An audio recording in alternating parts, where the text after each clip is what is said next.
Welcome, everybody. We are live here in Coal Run, Kentucky. Some people call it heaven on earth.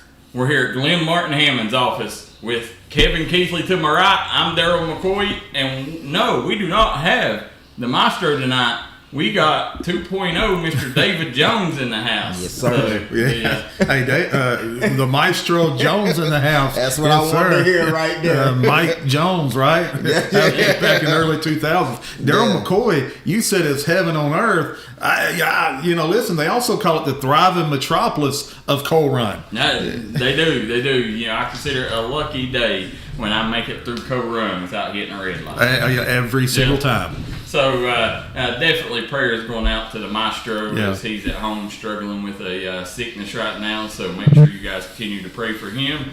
But the show must go on. Yeah. And man, do we got a lot to talk about. I'm talking from Letcher County to Boyd County, Rowan County, all the way up to Huntington, Charleston. We got basketball all in between. But as always, you know what we got to start with, and that's the University of Kentucky basketball. Yeah, as always, right? UK basketball bounced back with a 81-66 win against Penn, and that's a game that it felt like Kentucky needed. They needed a convincing win like that. Against a Penn team that was actually a pretty good squad that they beat. When you take a look, that's the players at Kentucky. I never figured out why Kentucky or Calipari wouldn't recruit players like that. Because every year, they're the ones that's on these mid-major teams, in this case, Ivy League teams, that just absolutely slaughter Kentucky. There'll be a couple of them, but we never recruit them kids. Well, listen, you nailed it. It's a perfect team to have to improve on, get better against, develop. Why? Because that ball moves, it swings, it shifts. It has to, because you're not going to get a lot of buckets off isolation, a lot of buckets off screen action. So you got to get down and guard. You got to talk on defense. You got to switch. You got to communicate. So it was a good game just to have to kind of get the wrinkles out and get down and just play basketball, Darryl McCoy. It was no gimme. You got to get down and do the little things to beat a team like Penn. Yeah, and that was. It's obviously a lot of people consider that the Aaron Bradshaw game. Aaron Bradshaw, come back, and man, did he come back in a big way in that game right there. Showed, if Aaron Bradshaw's playing like he can, this is a national title contention team. It's a national title contending team. As long as they don't lose sight of their identity, Mr. David Jones, because guess what? Once Aaron Bradshaw came back, they kind of got away from what made them really successful early on offensively. They guard-oriented, 4 out, 5 out, moving the basketball, attacking the rim. You bring in another big, and all of a sudden maybe you're starting to clog the lane a little bit, and things shift and change. Yeah, and I really... Reed Sheppard continues to play outstanding. There was a draft board come out, had him ranked 6th overall in the lottery. I mean, think of that. Who would have ever dreamed Reed Sheppard would have been 6th overall? Well, listen, no doubt about it, he's making an impact. They say per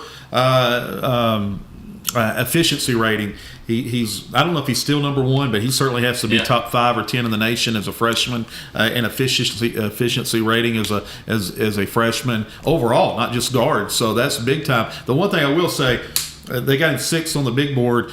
Remember, that's not the people that's declared yet or the international players that's came over. So it's still really, really early. But the fact that he's so high says a ton about that freshman. Yeah, a lot of people, I've heard some people comparing him, said this may be a better Grayson Allen, and talking about the way he impacts every part of the game, and it's neat because the way the NBA is turned now, it's went away, it's more, I guess, more international flavor to it. So a guy like Reed Sheppard that's not necessarily 6'6", wing can thrive in the NBA. Right. He's right at 6'3", and the one thing that GMs are going to want to see, scouts are going to want to see, and is how does he play off screen action? How does he guard off screen action?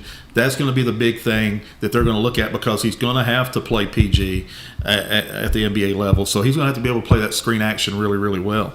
Yeah, and as you're sitting here, want to make sure everybody, as always, D&D Sports Network, all our broadcasts are interactive broadcasts. You can watch us on YouTube, on dndsports.com, and on our Facebook page. So make sure you guys comment down below questions, as we're going to talk everything from middle school, high school, to college tonight. Make sure you stick around for this, guys, and get everybody involved. Now, as you're sitting here, obviously one thing that we've got to talk about is what was said on Kentucky Sports Radio yesterday. Brought up about the 94-9 win, Pikeville over Eastridge. Oh, okay. So I got some airtime. Yeah, got some airtime. So it's getting statewide attention. Yeah. And, I'll be honest, I had some people reach out to me about it. And, it's a tough situation, because, you can't really defend it. The only way that, you can really, the only thing that you can say to defend this is, she's built a program that has so many great players in it. No matter who she puts out there, it's going to stretch out to that kind of lead. Now, on the flip side, when you put your starters in and you're pressuring full court, in the fourth quarter, that kind of takes that argument out of it. They asked me my thoughts on it, and I was like, well, listen, at the end of the day, this lady has built a powerhouse here in the mountains.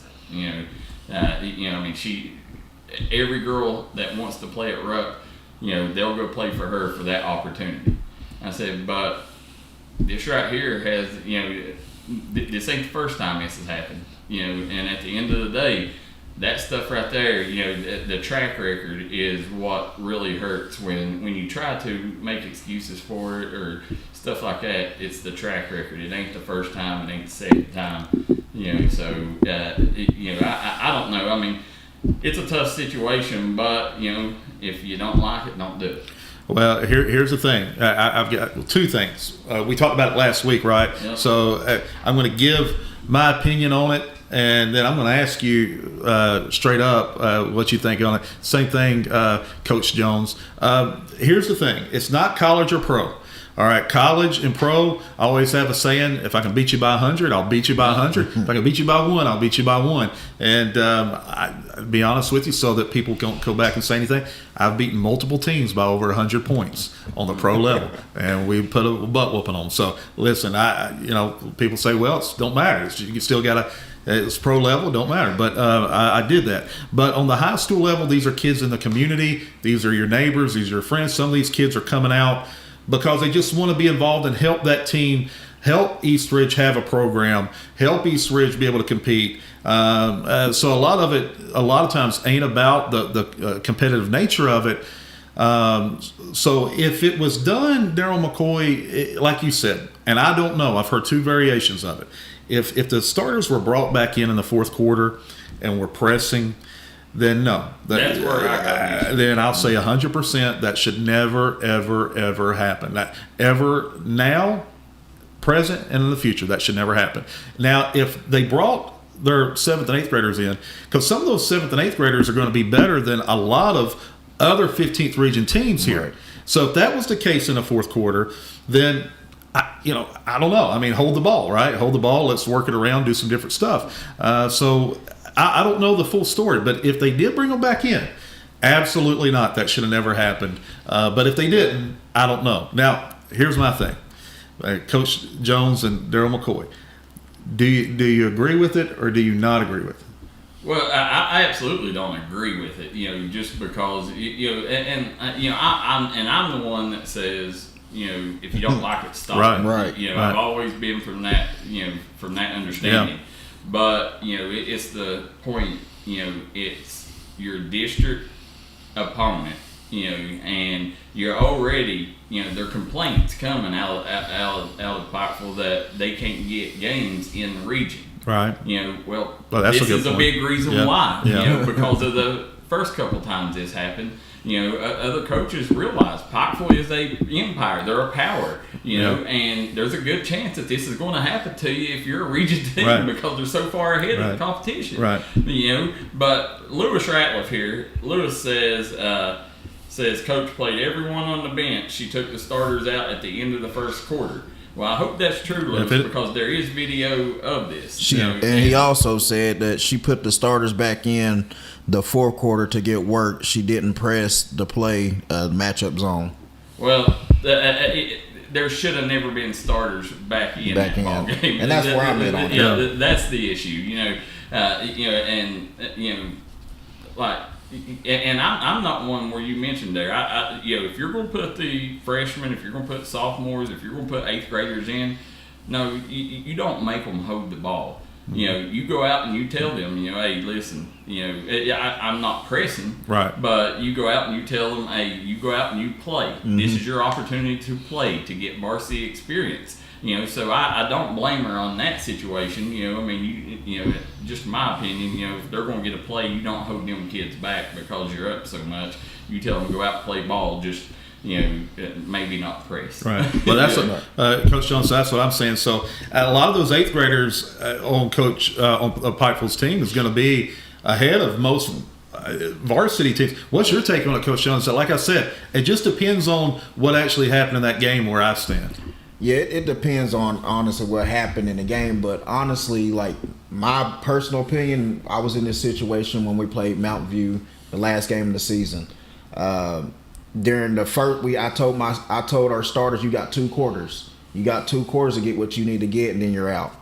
And I've been on the Eastridge side.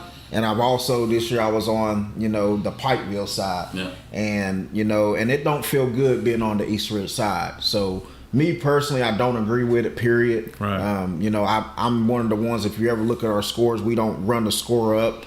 I remember we played West Side and the score got out of hand. Yeah. And, I asked the refs, hey, can you ask them to cut the quarters and all this and all that? And the coach, I want to work on some things and stuff. So, we had to put in our backup guys or whatever, and that's when we ultimately got scored on or whatever. But other than that, I don't agree with it. I'm not one of those guys. As me and Darryl's always had this back and forth, because he was that guy hey, if you're in, you got to play. Right. Yeah. So, but I don't agree with it. I've been on both sides, and I know how our kids felt. When we was getting hammered and stuff like that. But I will say this also, and I know Coach Orham's got to do this too to protect some of the girls that she has that are seniors. There's also something to be said when the wins and losses are decided. As Coach Jones made a comment, you got 2 quarters of getting in what you get in. Yeah. There's girls competing for Miss Basketball. There's girls competing for first team All-State. There's other girls competing for some other things. As a coach, the totality is the win. But then the win is, okay, now I got to take care of what I got to take care of for these individuals that are chasing dreams. So I think also there's something. Absolutely not. Well, absolutely. Well, you say let me finish my comment, Darryl McCoy. Let me finish my comment. Let me finish my comment. I'm the host of this show. You're not. I started this show. I started this show. No, I'm not. I'm the host, and you can speak after me. No. And the bottom line is, listen, I'll cut the show off. As a coach, I'll cut the show off. As a coach, cut the show. As a coach, cut the show. We'll be right back. As a coach. If you're looking for a great selection and a great experience for your next Harley-Davidson, come on down to Mountain State Harley-Davidson here in Del Barton, West Virginia. We have new 2023 models in stock and ready for delivery. Special financing available. Or choose pre-owned with one of the largest inventories in the tri-state area with great low prices. Visit our showroom filled with licensed Harley-Davidson apparel and more. Don't write that check until you check with us, Mountain State Harley-Davidson, 61 Priest Bottom Road, or visit us online at mountainstatehd.com. Looking for a great selection, great prices, and a great experience on your next ATV, motorcycle, or side-by-side? Come check out Keefer's Kawasaki. Our #1 goal is to offer you the best power sport experience at a great price. Like this new 23 Kawasaki Teryx 4 for only $17,999. Before you write that check, check with us. And remember, your adventure starts here at Keefer Kawasaki. Route 44 South, Jerry West Highway in Logan, or visit KeefersPowersports.net. If you was pushed out of the area because of loss of work in the coal industry, look no longer. Jim Marr is here for you. Jim Marr is now hiring for all positions in the coal field. Stop by their offices in Logan, West Virginia or in Wheeling, West Virginia and apply today. Huff Drug is now open. If you're looking for somebody to take care of all your pharmaceutical needs, we are your guy. Huff Drug accepting new patients and most insurances. We have a drive-through for your convenience. If you want a pharmacy that not only cares about you, but your community, come see us at Huff Drug, located at the foot of Walmart Hill in Prestonsburg, Kentucky. Looking for a new pharmacy? Howard Family Pharmacy offers fast and friendly service and convenient drive-thrus at both locations.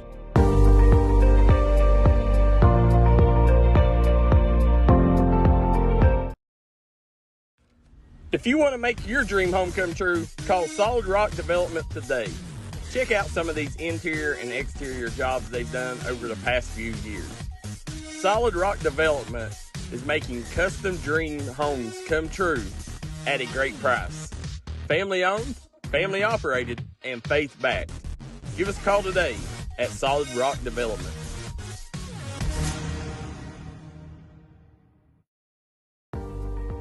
Looking for a new pharmacy? Howard Family Pharmacy offers fast and friendly service. We are back here at Glenn Martin Hammond's office after a rough go out there. Now, my point was, it don't matter when it comes to Miss Basketball. Nobody's going to look at the win over Bebe's kids with, and not just saying whoever that team is. If it's a team from School of the Blind or something like that, nobody's going to look and say, well, they dropped 30 in that game. Let's give them credit for that. No, Darryl, listen, it ain't about the one game. It's about totality of the entire season, and it's about what Trinity Rose numbers might be comparative to somebody else's over in 11th region. So if you compile the stats at the end of the year, that sports writer ain't going to know that was East Ridge 91-9. They ain't checking every stat. They ain't checking every team. What they're checking is the overall, those numbers compared to that other young lady's numbers. So those type of things matter in the big scheme of things to a Trinity Rowe or whoever the case may be, is they're chasing those milestones. So it matters in the big scheme of things. Nobody's looking at each individual game. Those sports writers, a lot of times, they're just looking and checking boxes on, okay, this person has this person has that number, that's who I'm voting for. So it ain't about East Ridge, it's about the overall compass of the season and the numbers they put up. No, I agree that the stats matter in competitive games. But, for instance, spoke to a college in our mountains in here, spoke to a coach about this, and the coach said, if that happens, I'm actually more likely to take a second guess at that kid. Said, and it's not the kid's fault, but it's the coach. It's going to make me dig into the rest of their stats and say, okay, how many of these games did they play where this could have happened? Hey, if they're already an elite player, again, it's not about that single game. It's about the totality of the entire season. Again, it's the overall scope of those numbers that they put up. And again, you go back to the sports writers, the AP writers, the people that are making that vote. They're not going by, okay, well, over in the third region, they don't know who East Ridge is. And as a matter of fact, they could care less. They could think that they're as good as Pikeville or as bad as Pikeville. They're not looking at each games going, okay, 91-9, 86-53, along those lines. They're looking at, this young lady has this young lady has this. So it does matter what a Trinity Rowe has on her overall season numbers. It matters. The stats does matter. But like I said, at the end of the day, whenever you're taking, you're getting them against, the School of the Blind or whatever, that is, but Pikeville's they not pretty playing much school throw them out. But Pikeville is not playing school. Even on voters, they'll throw that game out. Yes, they will. They'll throw that game out. Listen, voters across the state are not 9 times out of 10 even looking at those things. Yeah. All right, they're not. They're not looking at each game. They're looking at the This is a statewide story right now. It's a statewide, right? It's a statewide story. But what I'm saying to you is, as a coach, as Coach Oram, and there's a reason kids want to play for her, is because she protects those young ladies and gives them the best opportunity to, whether it's miss basketball or whether it's play at the next level, all those things. There's a reason all those young ladies have positives to say about Coach Oram, is because she gets the whole ball of wax. She understands the whole deal on team performance, player performance, elevating her program, elevating her talent. It's all one big deal as a coach, and she does a tremendous job at that. It does not elevate your program beating somebody. No, I didn't say. I never said that. Didn't I just say that, Coach Jones? I said I did not agree with that. No, I didn't say agree. I said that it's a black cloud. It's not elevating the program. No. Honestly, what she's built there is a power. Like there's maybe 3 programs in a period. Yeah. Just my opinion on this whole thing, and coming off from what each of y'all talking about, just by I understand to a point where what they're trying to do, but as a recruiter, I'm looking at seeing who you play, the competition of who you play. Like, that's where I'm coming from. Like, the competition of who you play matters whenever I'm recruiting a kid, because I want to see if this kid can come in and compete with this kid that's playing this top tier talent in Chicago, wherever it may be. That's on the football side, but it should be everyone if I'm coming in, if I got a Miss Basketball candidate, I want to see her compete against another Miss Basketball candidate and see what you do with that, because if not, it'll come down to it. And I've seen it happen plenty of times. They're gonna recruit them. They're gonna come in and they're gonna be home the next 2 weeks because they can't handle it. Right. But that's just my opinion on that. No doubt about it. But I'll say that again to Pikeville's defense. Pikeville does that. Pikeville plays tough opponents night in and night out. Yeah, I was stating against East Ridge and the caliber players that they have no knock against them. Right. But I'm saying against them, if that was the case, I don't know the case, but football wise, that's the only thing I can speak of is football wise, because I know for a fact, I got to talking to college coach today, is, man, we love this type of schedule you guys had. We can really get a read on your guys. So that to me is, they're seeing what caliber players they have. We're looking at several guys off of this team right here. So that's just my football opinion. To their credit, that is a district game. So that's what I'm saying. You can't not play them. Yeah, right. They have to play East Ridge, as you guys mentioned. Again, going outside of the college coaching side of the recruiting side of it, this game ain't going to do anything for that. But I just go back to again, let's be clear. I've made that statement. You made that statement. Mm-hmm. You made that statement. Don't agree with the outcome and the point margin of victory. What I do, and if it was the case, and I'm not saying it was the case, and I'm not saying what went behind any of it, I'm just saying in the overall scope, Coach Oram does a good job of elevating and protecting her team and her program. Now, in that situation with the victory, obviously that's caused some negative feedback. Absolutely. And don't get me wrong, like, I think Coach Orb's a heck of a coach. Yeah. And, and by protecting their players and caring for their players, I do the same thing, from top to bottom. But, is it really helping whoever their team,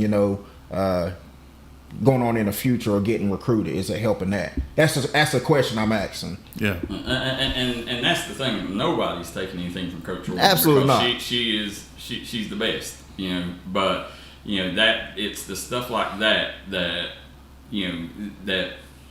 makes you second guess things, because for that instance right there, just in that argument. Okay, you as a coach, if you got a player for Mr. Basketball, in that same situation, you're beating a team by 80-something. Right. Are you bringing just to say, okay, let's get this kid's stats up 6 more points?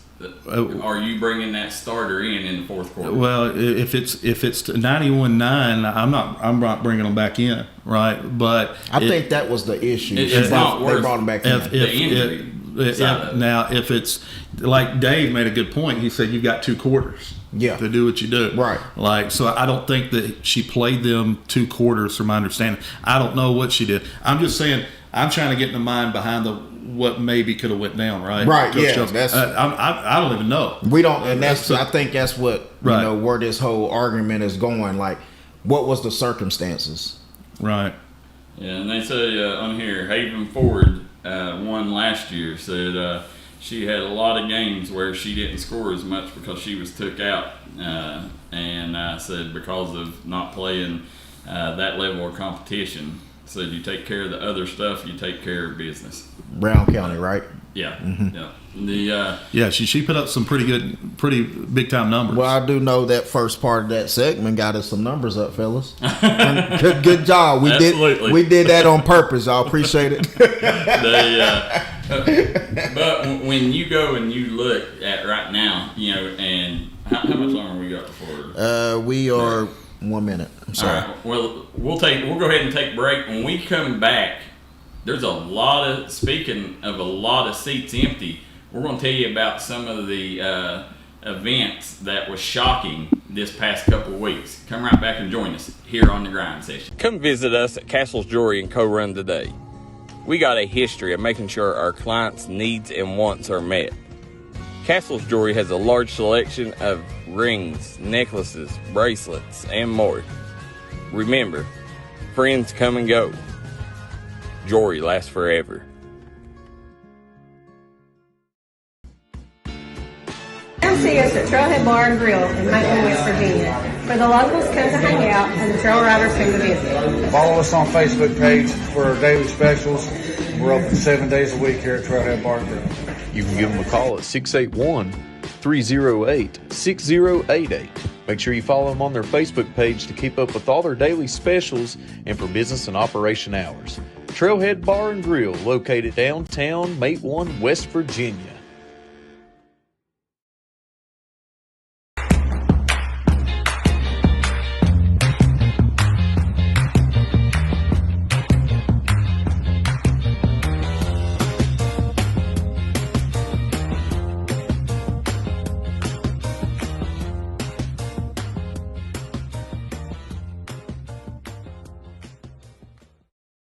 Hi everybody, Dave Baker here for Citizens Bank of Kentucky.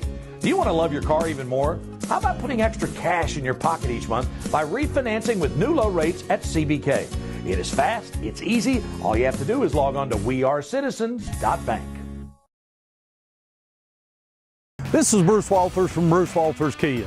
By now you know Kia is a great vehicle, and you know they come with a 10-year, 100,000-mile warranty. So why should you buy from Bruce Walters Kia? At Bruce Walters Kia, we're going to change your oil for free for life. And what you do with that money you save is up to you. Come check out the 2022 Kia Carnival and the 2021 Kia Sorento. Only at Bruce Walters Kia in Pikeville. Or shop us online at brucewalterskia.com. This is where it all started, right here on this farm. We may have grown over the years, but we've never lost sight of what was important to us.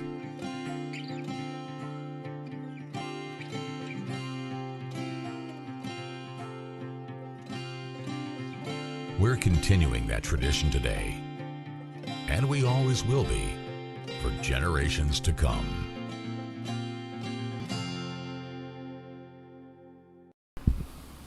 We're back here at Glenn Martin Hammond's office in Coal Run. We got the Kevin Keathley to my right. I'm Darryl McCoy, and we got the producer, David Jones, on the board. I love when y'all say that.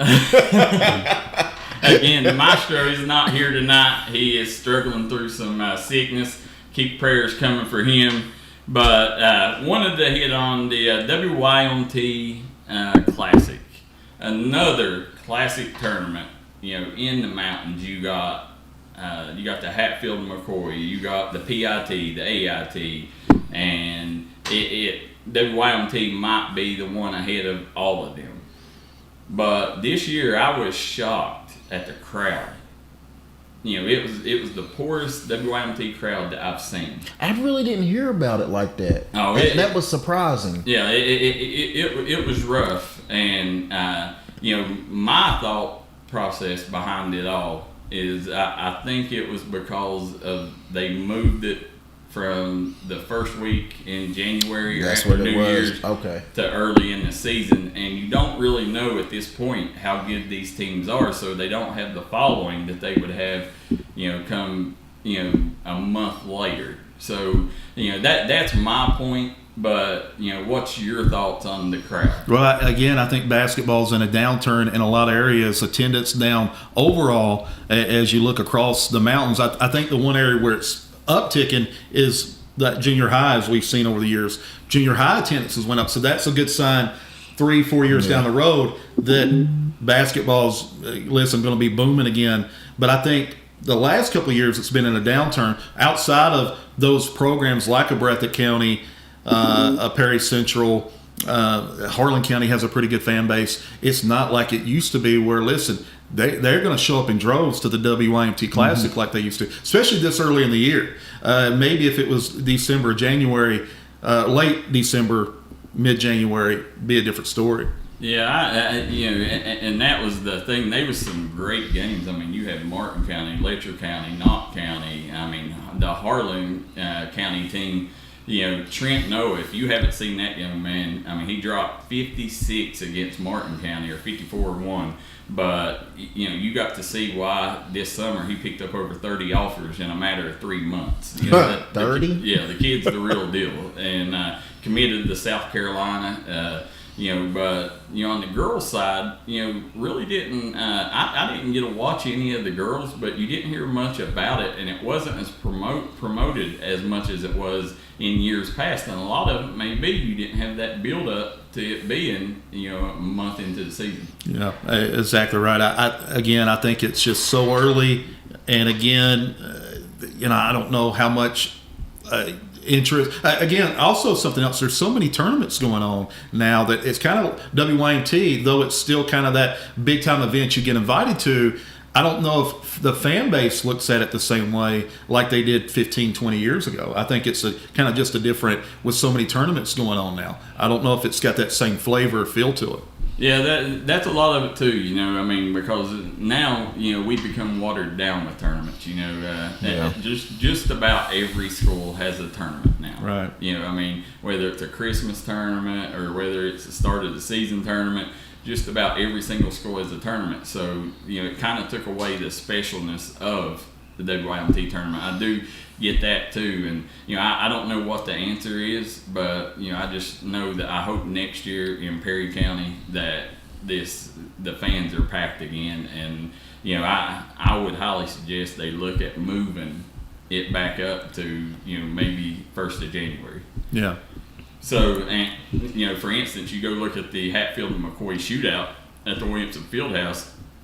It's another great case. Them moving it later into the year hurt their attendance. I mean, everybody was used to having it right there, right after New Year's, going in there, and you had them great 3 days of basketball. They had all the schedule. Had family in town. Yeah, like people from out that moved away, they're in town for the holidays, get to come and watch it. And now it being in February, everybody's ready for the postseason. Yeah. By that time, a lot of people, may not be playing certain players. If they're playing a lesser team or something like that. So, I don't know what the answer is, but another instance is Logan High School.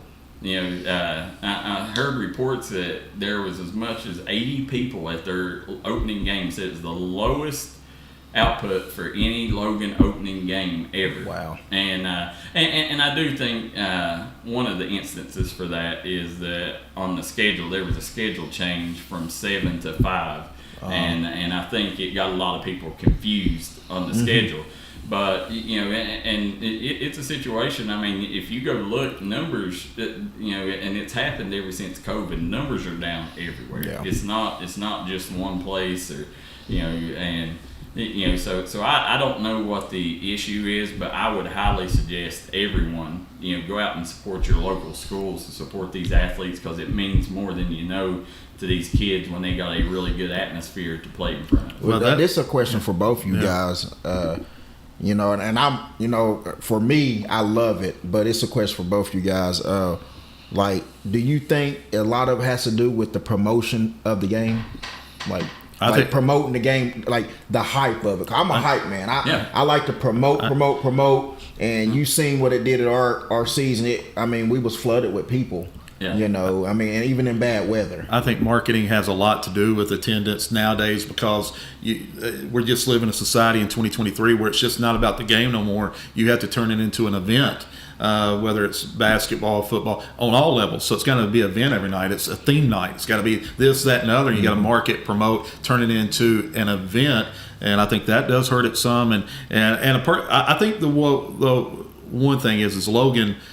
Darryl nailed it. The reason that attendance was down, that change of time, I can attest to that. One time we were in Mississippi, TV said we need to change it to an hour and a half early for it to fit TV time. So within a 24-hour deal, we had to change it to an early time. Fans came in after show up. There's hardly anybody there, but second half, all of a sudden, there's 4,000 people in the building. So I think that time change, it was certainly the reason for Logan. But I do think marketing plays a big part in 2023 of attendance. Yeah, it does. I will say, a lot of the people out there, they say, well, of course, the big thing everybody hollers is streaming, and that's to me, that's the biggest misconception of any. It might be on local streaming, or if it's a school has a personal streaming service that everybody knows is going to be there every night, that might be the situation. But I know personally from the games that we're at, we see larger numbers because we promote the game. All week long we promote that game leading up to that point. So there's more people in the stands, because how many people didn't know about that game that is at that game because they seen it on D&D. I know many times, marketing matters.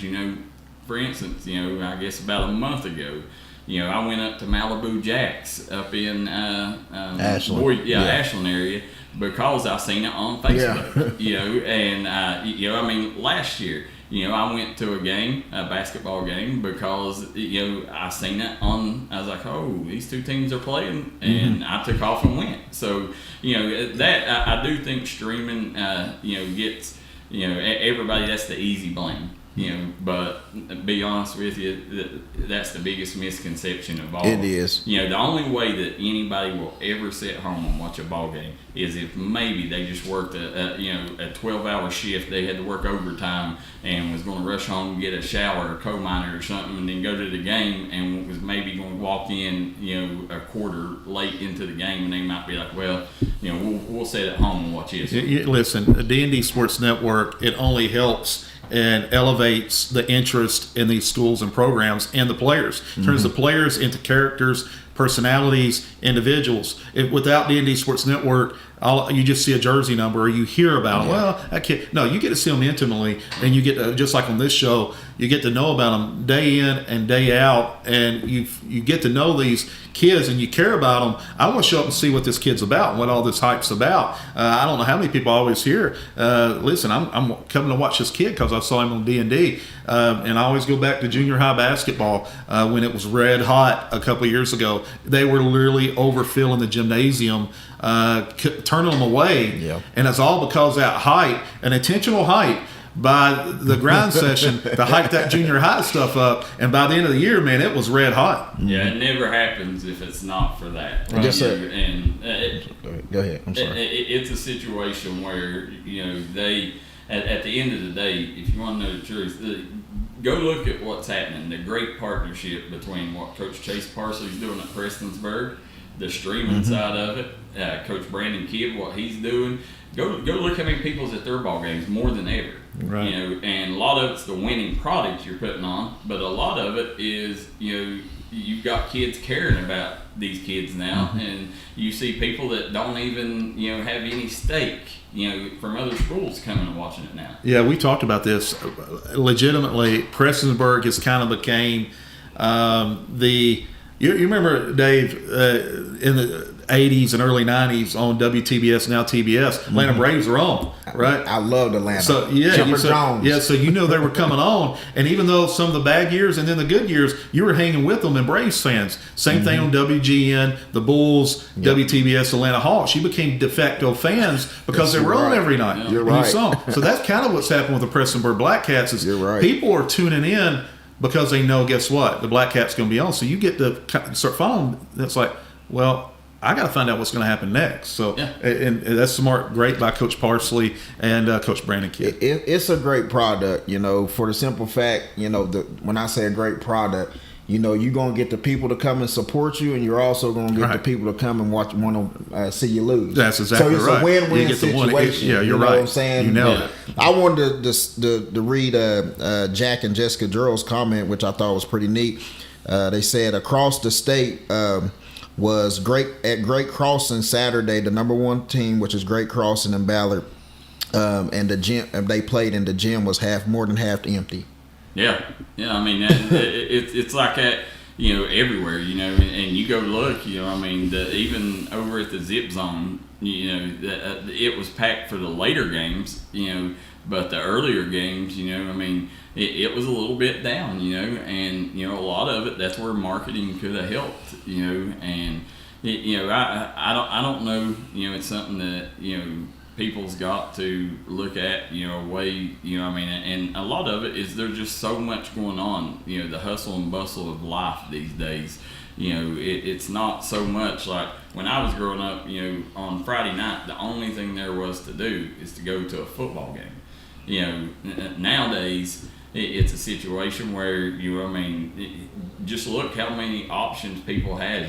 People, sit at home, you got social media, you got, stuff, building around here, coming around here. Even everything's down. Go look at movie theaters. I guarantee you, look how many of them shut down. Fire Sticks is where it's at. Yeah, now. That's it. And I don't know. I wish that would change, and I wish people would get out and to these games more. But in order for you to get out, they got to make it feel like it's an event. And so that's something that got to work on. There's no real true answer to it, but I do hate seeing numbers down at something like the WIMT. Yeah, before we go, I like John Howard's question here or answer here. Streaming isn't hurting attendance. I get a kick out of it when someone says that, and he's totally correct. Streaming don't hurt attendance at all. No. It creates the atmosphere of what you want to go and see. That's exactly right. That's just like you talk about the Bulls and you talk about the Atlanta Braves. Heck, we're all way here in West Virginia. How would that be? We're Cleveland Browns fans and stuff like that, Yeah. But you want to go there. So I went probably 5 years ago to my first ever Atlanta Braves game. Right. Yeah. And I was an Atlanta Braves fan, Right. Oh, well, Lewis Ratliff's got some comments here. As always, we will get to your comments when we come back, Lewis. We're going to take a quick commercial. Be right back here on the Grind Session.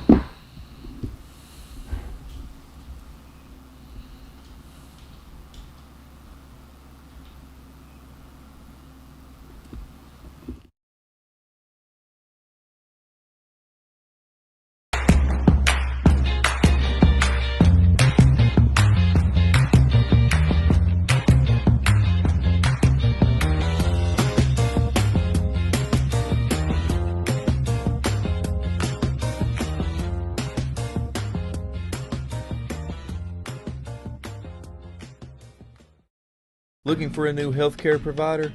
Come see us at Tug Valley Wellness Clinic. We take all patients from the ages 2 and up. Our staff has over 30 years of medical experience. We do everything from DOT physicals, wellness exams, adult and child, walk-in visits, and more.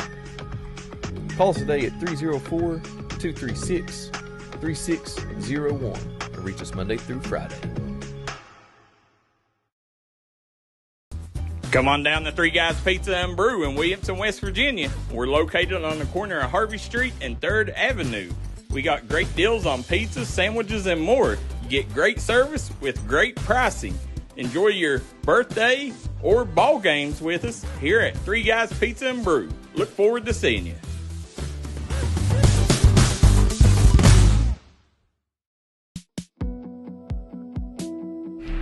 Alicia Maynard. And I'm Dr. Alan Baldwin. And we'd like to show you some of the services we offer here at Maynard Chiropractic. Big deep breath. Oh, yeah. Here at Maynard Chiropractic, we're taking all the necessary precautionary measures to ensure patient and provider safety. Schedule your appointment with Better Health today. We are back here on the grind session. We got Kevin Keathley to my right. I'm Darryl McCoy, and we got David Jones on the boards tonight. As we got some comments coming in, Roger Bryant says, isn't the Crossroads Showcase this coming weekend in Chapmanville? It is, and there's some good games in that, as you will see Ashland taking on Chapmanville in that one. So, wow. It'll be a big time matchup. Yeah, but I want to get to Lewis's comments here. He says, most Lewis Ratliff, one of our biggest fans, and we're fans of Lewis, says most of the time only parents know when the games or schools are scheduled. He said, you folks have vested interest in Peaburg. That we do, Lewis. Church Keathley and myself both have his son, playing there, and said that's why you show most of their games. No. That is not why we show most of their games. The reason we show most of their games is because they've opened the door. And listen, it starts from the superintendent and a shepherd all the way down. Every AD, every principal opens the door, rolls out the red carpet for us in Floyd County. And listen, if we had the crews and the manpower, we would take and we would do every school's games that we could get in. But we can't. But as you said, we do have vested interest, and it don't hurt that I live right across from the high school. And Coach Keathley lives a mile away. Darryl nailed it. Two things, and he nailed it. Listen, and I can speak. Well, listen, me and Darryl, you saw we get into it in a time or two. You sit a car ride with us. I just sit back for the ride, y'all. They don't listen to me anyway. We've talked about this in the last couple of weeks, and Darryl, to his credit, right? So I'm giving some credit here. He'll be like, I'm going to go where the most important game of the day is. And I said, well, I'd really like for us to call this Prestonsburg game. And he said, no, I really want to go because I feel like this is the more important game. I need to be there, broadcasting that, make sure everything's going over smoothly. So make no mistake, there's a vested interest because his son plays there.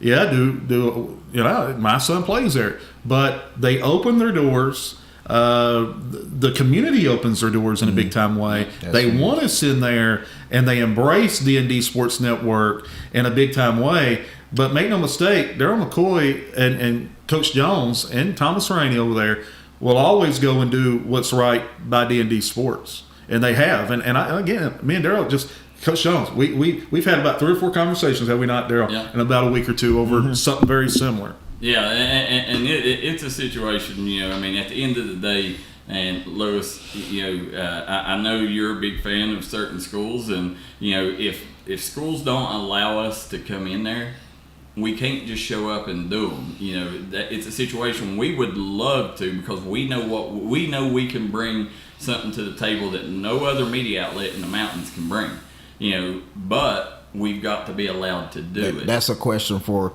their coaches and their administration. Yeah, that's it. And so, as you can see, listen, look, more and more schools have opened up, and now we're doing. That's true. We probably got 5-6 schools that we're doing 90% of their home games. Yeah. And the schools that can't, and another.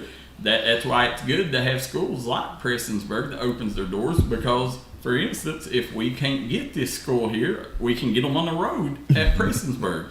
So it's a double-edged sword. There's a lot goes on in the media world that normal people don't understand behind the scenes, what makes it go. So that's just the instance, and that's why you see we are invested, but at the end of the day, make no mistake about it. Our passion and the reason that we're doing this is for every kid in the mountains and for the mountains. So, if it comes down to, if it's, Prestonsburg playing, Bebe's kids. We're going to go to whoever the big game is. That's just the way that, at the end of the day, the network is what it's about, because we've gave the Mountains something that it's never had, and that's a leg up. That's right.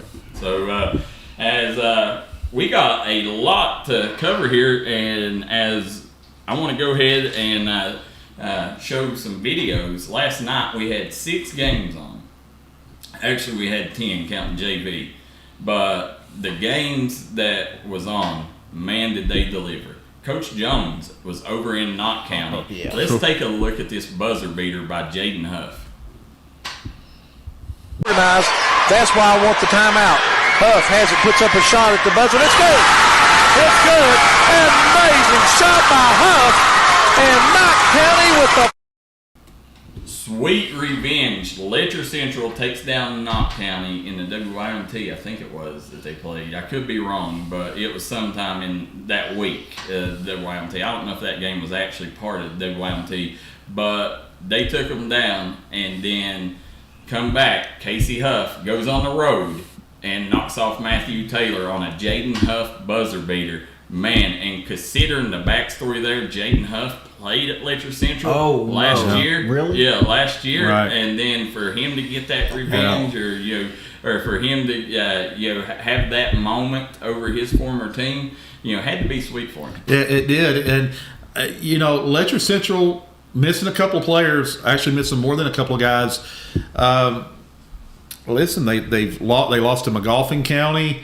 They lost to a couple other teams, but for whatever reason, and I was talking to somebody from Knott Central before they played Letcher Central the first time, and they said for whatever reason, Coach Taylor knows how to game plan and scout against us. He knows how to take away our best players, and for whatever reason, I'm telling you, Letcher Central has, not on that night, but almost, has Knott's number, and you wouldn't think so this year. Because of Letcher being a little down because of the injuries, but Knott got out of there with that game winner. I'm gonna tell you guys, it was an absolutely great game.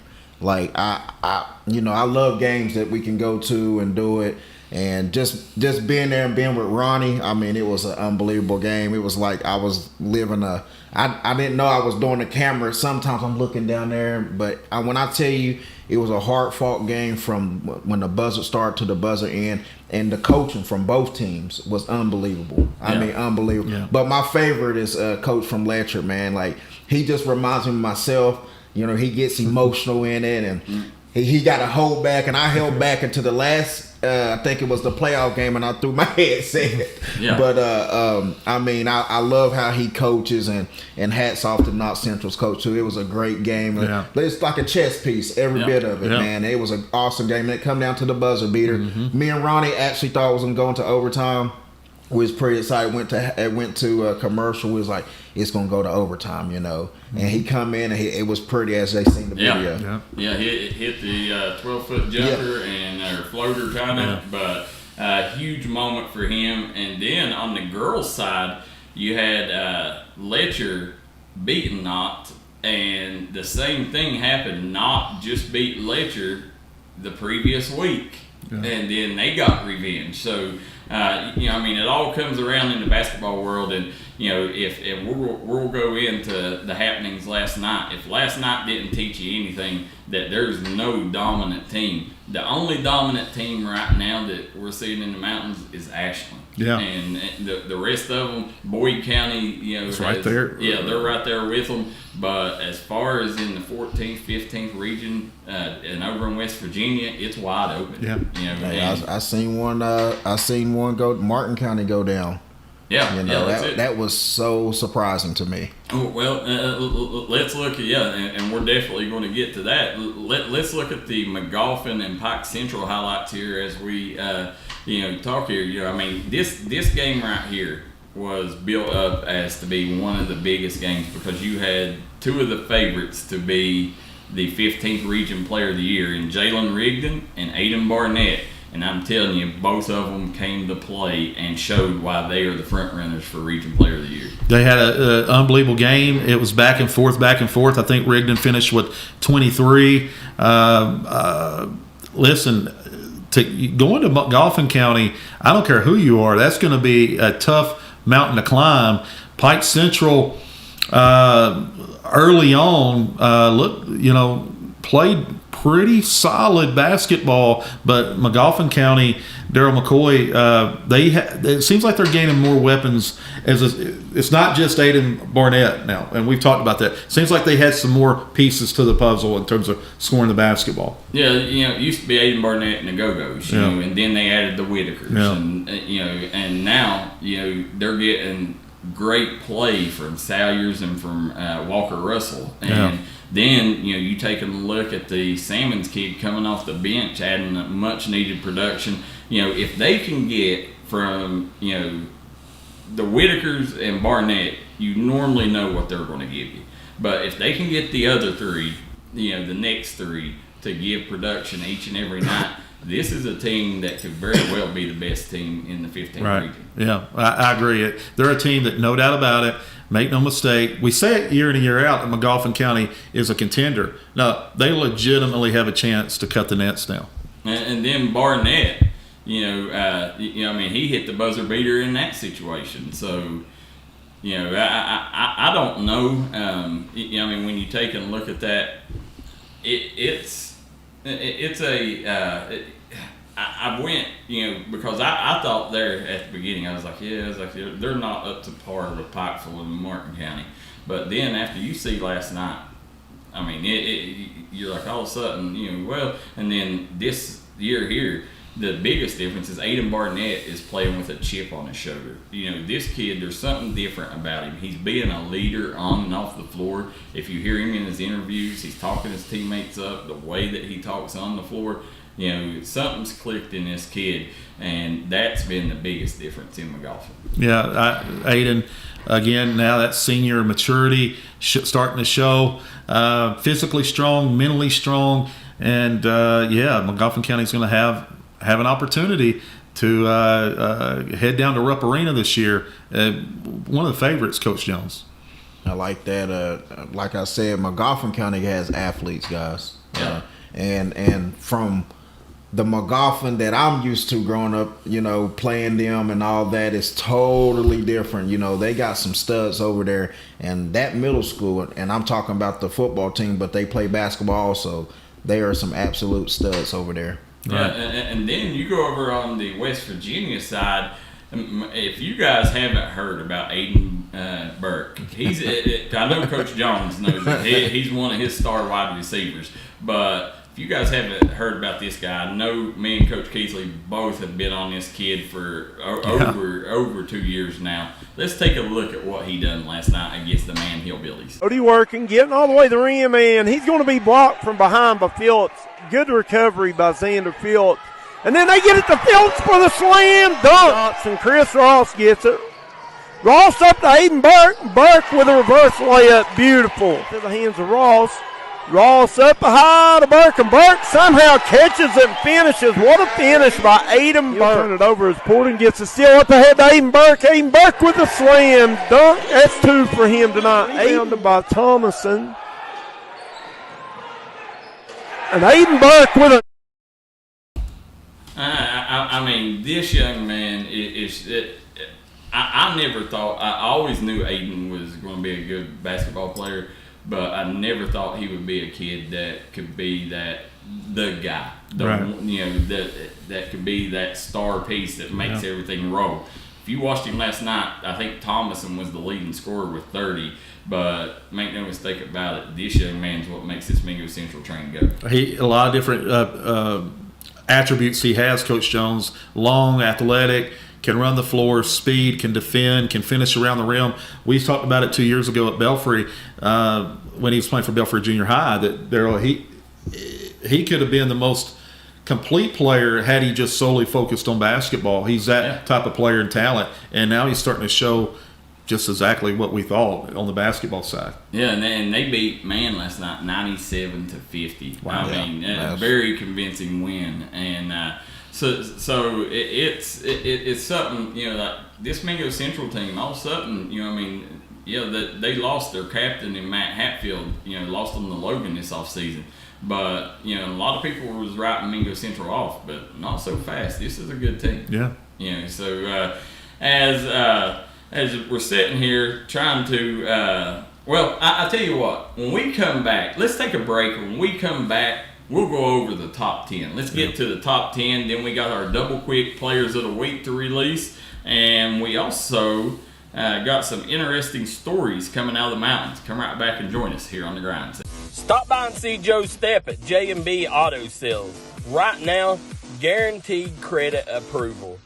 No credit, bad credit, good credit, it don't matter. Guaranteed credit approval 100% right now at J&B Auto Sales. Stop by and see them today in DeBoard, Kentucky. Let the folks at Double Quick help you start your 2022 off right. They've brought back the Bourbon Pecan Coffee for a limited time only. You can also quench your thirst with the great deals on fountain drinks they offer daily. Double Quick is your one-stop shop for everything. They offer breakfast, lunch, and dinner. You can stop by one of their many storefront locations spread throughout eastern Kentucky. Stop by and let Double Quick make your day better. Come down to Trailblazers Outfitters, located right off the 4-lane from Williamson, West Virginia, to hop on your new rental of side-by-sides, dirt bikes, or four-wheelers. They also have four-wheeler, dirt bike, and side-by-side repairs, along with accessories, tires, and stereo systems, and a large repair shop.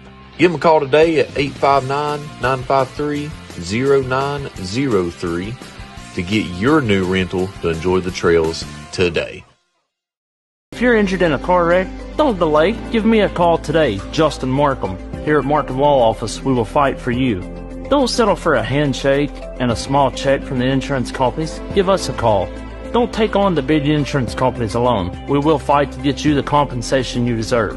Here at Markham Law Office, you're more than a client. You're family, and we take care of family. Give me a call, Justin Markham, attorney at law.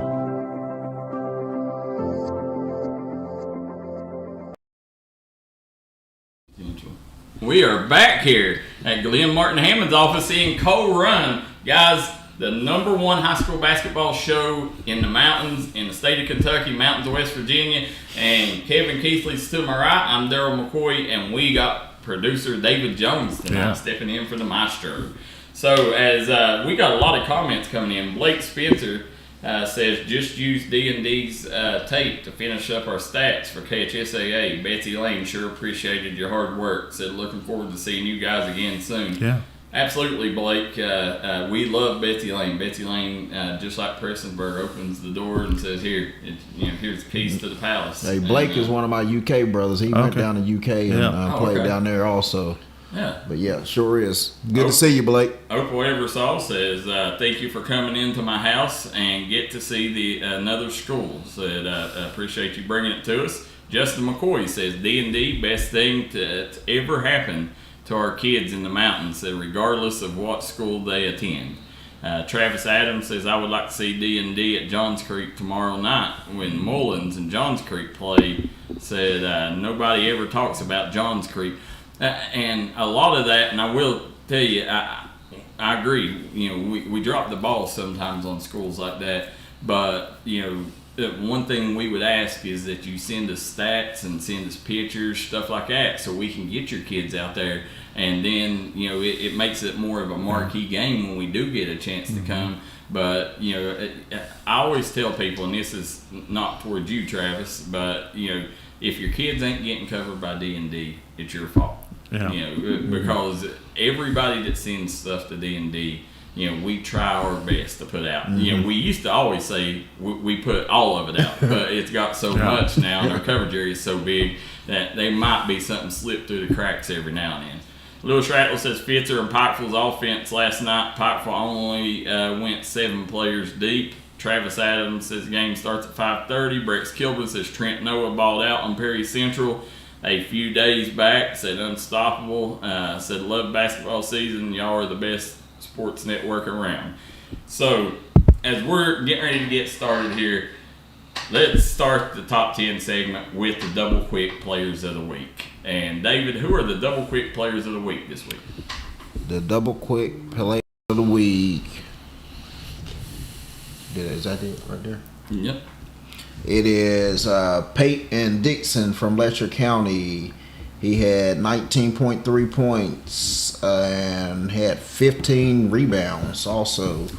And then on the girls' side, you got Riley Jo Compton from Floyd Central. She had averaged 19.7 points per game and 14 rebounds. Where that she kind of sound like me with them rebounds. That's what I used to do over at Belfry. But yeah. It's hard to do that from the bench, David. I was starting. I'm just kidding. But no, David sounded surprised when he said 15 rebounds for Peyton Dixon. Yeah, I was. This young man is the state's leading rebounder at 16.7 a game. And can I tell you something real quick? I was surprised until I realized who he was. That cat is unbelievable. Yeah. Now, you watched him last night. Yeah, unbelievable. Yeah. And when I say strong, he's strong. He was just knocking them down like he's a stud. Yeah, he's a player.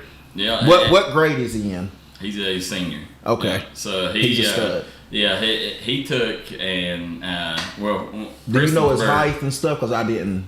He's probably 6'3", 6'2", 6'3". He's a 6'3", probably. Yeah. He but the thing that surprised me about him is last year he played underneath. Mm-hmm. This year he's pretty much a point forward. Yeah, he was everywhere. He's running, and he gave Prestonsburg the business in game 1 this year. He probably had 5 threes from the top of the key. He did, yeah. He did hit some threes at the top of the key. Yeah, so but he's a stud, and congratulations to him and Riley Jo, both averaging a double over their last 3 games this past week. So guys, make sure remember, coaches. When you got players, especially in West Virginia, because West Virginia don't have a database quite like Kentucky does with the KHSAA website. But make sure that you send your players' stats in each and every week. Or, if you got a player that's good, say, hey, this kid, you might want to look at for player of the week, and then we'll go try to find the stats from that point. But, and that's how this thing works. But as we look, Brex Kilburn, was talking about Trent and Noah. Well, they knocked off Martin County in impressive fashion. Last night, Martin County got knocked off by Betsy Lane in what may be the biggest shocker, I would say, in the last 3-4 years. I can't remember a ball game that shocked me as much as that outcome. Wow, because I was going to say that rivaled what I thought the Knott County Letcher game earlier in the year, because I thought that was so unexpected. But you're right. But then again, though, and me and Darryl's talked behind the scenes before the year started. We said Betsy Lane's got a chance to be a top 3 or 4 team in this region, and then they got out of the gates, and it's like, well, wait a minute, hold off on it for a little bit. But sure enough, they delivered against one of the very best teams in the mountains. Coach Jones, unbelievable. Betsy Lane knocking off Martin County. Hats off to them. Whatever they did, there are a lot of coaches going to be following that scouting report. Well, I could tell you, Andrew Kidd, he started at the Wolf County game and averaging a double-double. Yeah. That's one of the biggest reasons is he's getting more involved in this offense. The first couple games, Andrew, you watched the game, and Andrew Kidd they wasn't involving him as much. Well, now he's one of the pivotal pieces of that Betsy Lane program, and you're seeing what's happening now. Now they're reaching the potential of the team that we thought they was going to be at the beginning of the year. Now, I will say, Martin County, the thing to remember, guys, is Martin County has dealt with so much from the loss of their principal, which was Brian Charles, Phelps native, and then they lost one of their students that was in a 4-wheeler accident, was battling for his life. They just lost him. So these kids have went through a ton, and then they had a player that was out with sickness last night, one of the starters, and so there's a lot going on behind the scenes there. Great win for Betsy Lane, but also if people's wanting to know, Martin County is this supposed to be this dominant team. Just remember, they're going through a lot of stuff right now. And also, again, Betsy Lane has pieces, just like Martin County does, at every single position. Betsy Lane's a matchup nightmare. They got 3 point guards on the floor. That's difficult. They've got Andrew Kidd in the middle. They've got other pieces that they can shift pieces around. So Betsy Lane is as versatile a team in the mountains. And let's not forget, Martin County lost 7 or 8 games in a row last year. And they thought the wheels were coming off. Listen, ladies and gentlemen, it is a long season. And I tell coaches this all the time. Don't be so knee-jerk after a loss or a win. Stick with what you believe in. Stick with, if you believe, listen, this is the right course of action. This is the way it should go. Don't be so quick to make a move. I credit Coach James last year. He didn't do a lot of shifting and shuffling. He just got the guys back on track and dialed in. I think that was the biggest thing he talked to me and you about at the end of the year was he just had to get them back dialed in after that 7-game losing streak. Listen, it's a long year. You're going to drop some games. That was a great story last year. Went from doing that to to the Sweet 16, and so Coach James, he's been through that stuff. But this year, I don't think it's so much the situation they was in last year. I just think these kids have a lot on their plate right now. I think this team, give them till Christmas break. They're going to Vegas. So when they go to Vegas, I think they're going to come together as a family. I would come back a different team. I would too in Vegas. Yeah, that's it. Yeah, and then, as Tim Hall says, Grayson Hall had a great game in that Betsy Lane game too. So good player. Yeah. But that's going to bring us to our girls' top 10, and in honor of the maestro, he always says ladies first. Right. So let's bring in the girls' top 10, David. Here we go. The girls' top 10. We start from the bottom up, right? Yeah. You got Paintsville coming in at 10. Mingo Central coming in at number 9. Martin County coming in at 8. Johnson Central 7. Spring Valley 6. Boyd County 5, Ashland 4, Pikeville 3, Russell 2, Wayne number 1, and others receiving votes is Prairie Central, Chapmanville, Lawrence County, Letcher County, Knott County, Logan, and Leslie County. So when you take a look at that, Coach Keathley, where did we go wrong? I'm still moving Paintsville. I'm probably moving Paintsville up a little higher. Darryl McCoy, Martin County. Again, I'm a big time fan of what Martin County's doing. I'm probably swapping those two. Johnson Central, had a chance to watch Johnson Central against Scott County. Yeah. Oh my, ladies and gentlemen, those kids are for real over at Johnson County Central. They have a legit shot to go to Rupp Arena. They're the real deal. Johnson Central, the way they play, the way they defend, really, really good team. I might even have Johnson Central tad higher, but who do you move down? But I think that's pretty solid. The only other thing I'll say, Coach Jones, and Darryl McCoy is going to say, well, why would you do that? Because they lost. I would have Prestonsburg and those others receiving votes. The thing is, you not only have the so many of them, and that's with the loss, and it's this Prestonsburg team is playing really well, but I still think there's probably 2 or 3 other teams that would probably put in there before them as well. So that would be the hard situation there.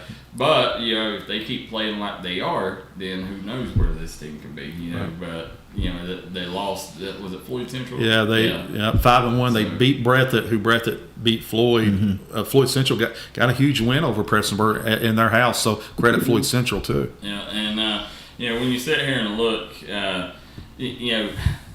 Wayne, obviously, I think Wayne is the team to beat. I think Russell and Shaylin still, I think they're very well coached with Mandy Lane. I think Christy Orton's group there at Pikeville deserves to be that top team in the 15th region. I don't think anybody's close. But, you was talking about Johnson Central playing Scott County. that right there had to feel good for Coach Hicks, knowing that his uncle Billy Hicks, that's a good point, just passed away, and he got to play Scott County. So I had to feel good there, and definitely prayers going out to Coach Hicks and his family for the loss of Coach Hicks. But Mingo Central jumped up. Mingo Central was out of this top 10 last week.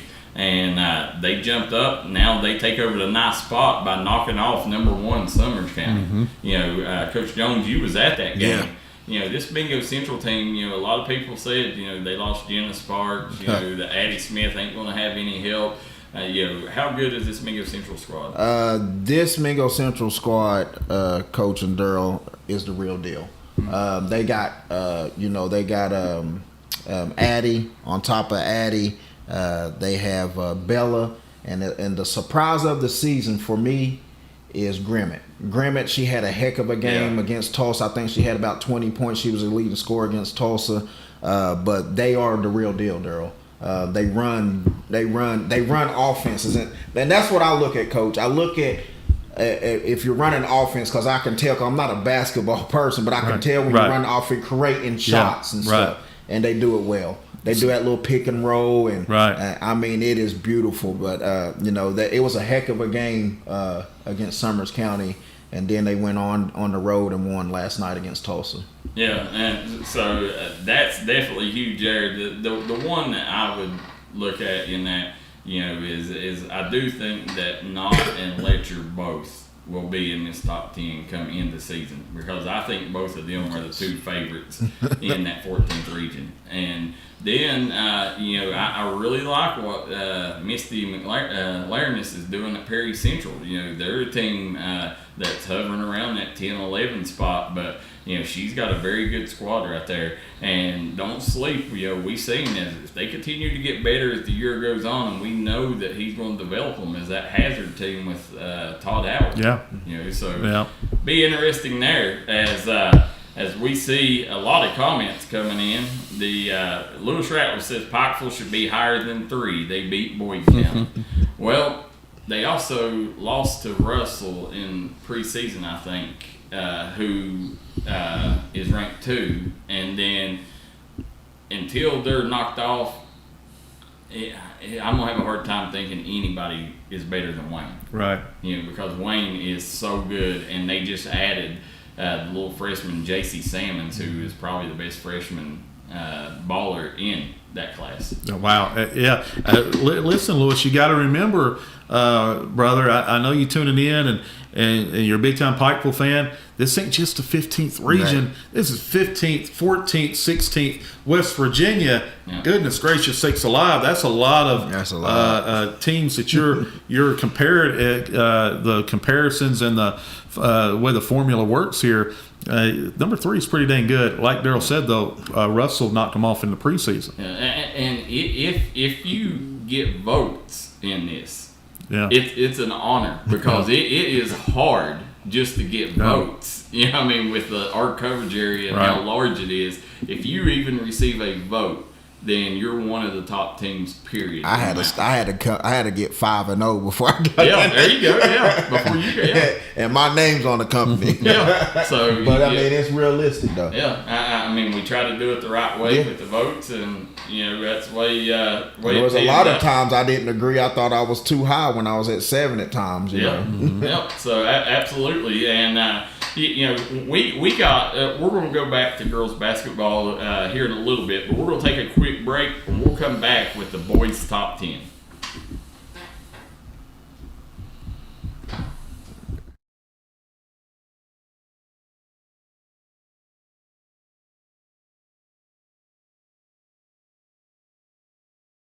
Here at Logan Bank & Trust, we are committed to serving the needs of the Southern coalfields.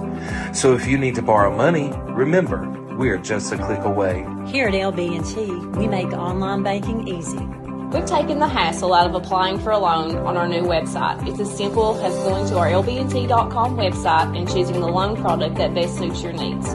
Your loan on your time. Visit us at lbnt.com. You're only a click away. So if you need to borrow money, remember, we are just a click away. It's easy to apply online at lbnt.com, and all decisions are made locally. Member FDIC, Equal Housing Lender. If you've recently had a loved one pass, bring them to Hall & Jones Funeral Home in Virgie, Kentucky. We let you grieve in peace instead of worrying about a heavy financial burden of burying a loved one. Here at Hall & Jones, we have multiple chapels that can accommodate any size family. We look forward to helping you and your family here at Hall & Jones. Kentucky Farm Bureau agents wear a lot of hats.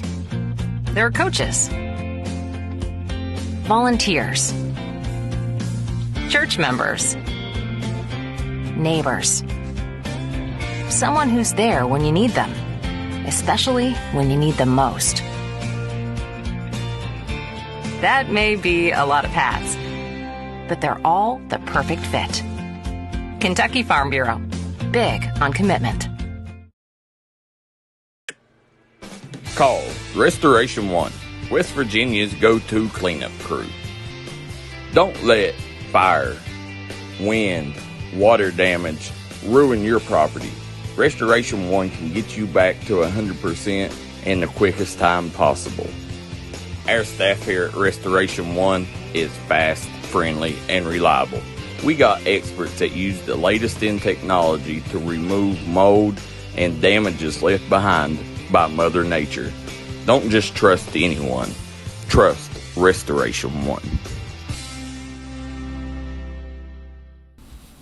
Back here in Cold Run at Glenn Martin Hammond's office, guys, if you need a lawyer and you're looking for a lawyer that can get the job done, call Glenn Martin Hammond. Glenn Martin Hammond has built a living out of making sure this, especially if you're fighting for your checks, black lung. I mean, he is an expert in them cases. You know, black lung, I've seen him work tirelessly on black lung cases.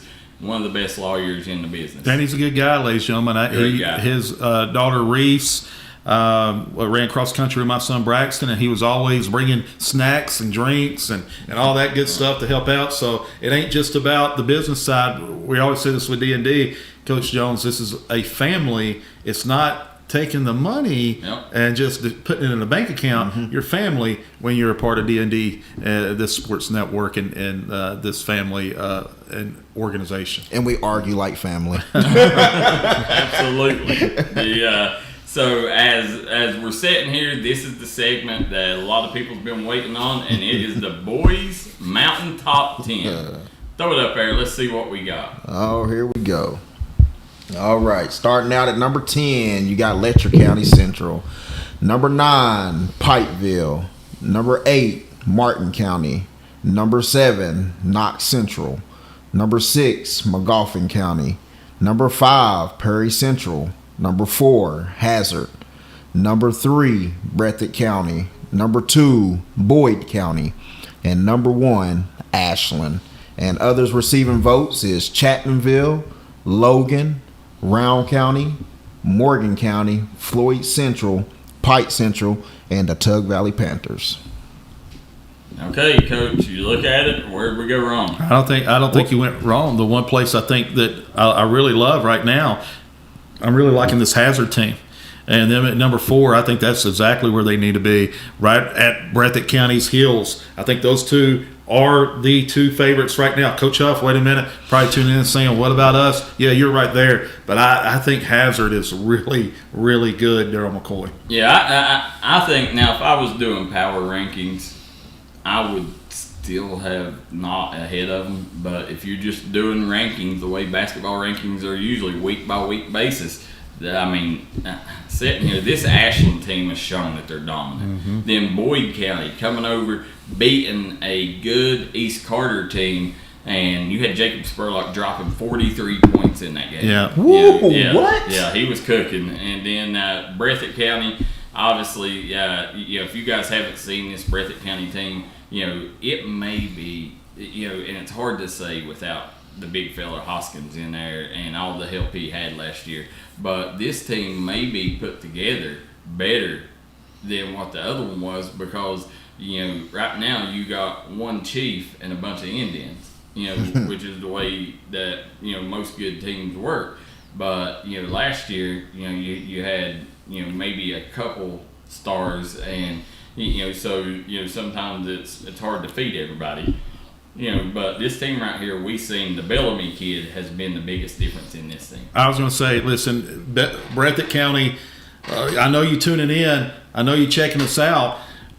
Listen, they got Austin Sperry, one of the most elite guards anywhere, any place in that 2025 class. 6'4", can play multiple positions, running the show, playing off the ball, doing what he needs to do.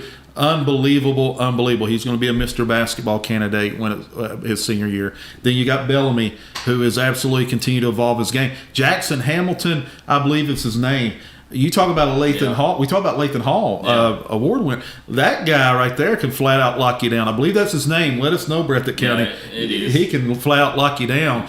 And then you've got these other pieces around that understand their role, Darryl. It ain't like, well, I need to go out and get 15 tonight. No, they're just going out doing what they need to do. Guarding, setting screens, moving without the ball, 50-50 balls. They've got a complete team. This Breathitt County team is much better.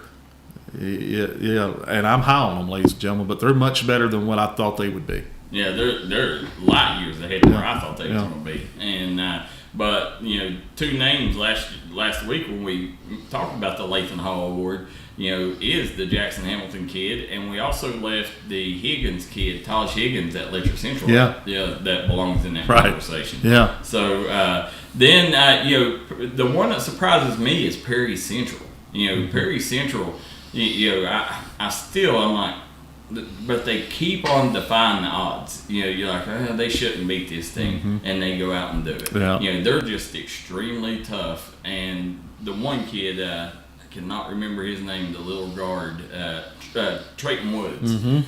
He's another great defender. But the way he gets up and down the floor, he gives them a leg up. And then they got a guy in Kaiser Sloan that can go get you a bucket when you need it. Right. So and if you watch the WYMT, that other big that they got, I do not know his name. Somebody let us know. But the other big that they got is getting better and better every time out. This kid's pretty good. And but McGoffin County, Perry Central beat McGoffin County in the DJ Begley Classic. So they're setting one in front of them, but McGoffin County jumping 7 spots up to the number 6 spot. That's a huge jump, one of the biggest jumps we've seen ever on this. And then Knott Central, I still think Knott Central and Martin County, at the end of the day, I think Knott Central and Martin County are both top 5 teams. Yeah. And, his name is Kinzer Sloanwill, if that's his name. That's Kaiser Sloan. The bigs who I'm talking about. He's talking about Kaiser Sloan. But and then Pikeville at 9. Listen, make no mistake about it. If Pikeville's playing the way that they can play and the way that they should play, Pikeville's a top 5 team. But right now they're having trouble getting it figured out. I think they're 1-2 right now. But once they get this thing figured out, and then when they get E.B. Waters back, it's going to give them a lot more flexibility too, because then you're going to be able to take, I think it's Ian Ontz that might, and him and Hughes, they can play down a spot where you could bring E.B. Waters in, play him alongside Fitzer, or you could bring Waters in for Fitzer and maybe play a different style. So it'll give Coach Justice more flexibility when Waters gets in the lineup, but.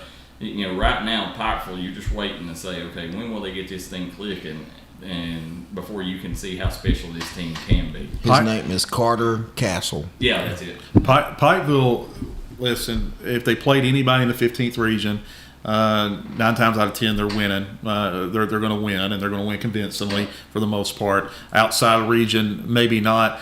Still the issue with Pikeville, and you saw it with last night, is their ability to score the ball. Yeah. And that's the offensive identity that they got to find, and they will find it.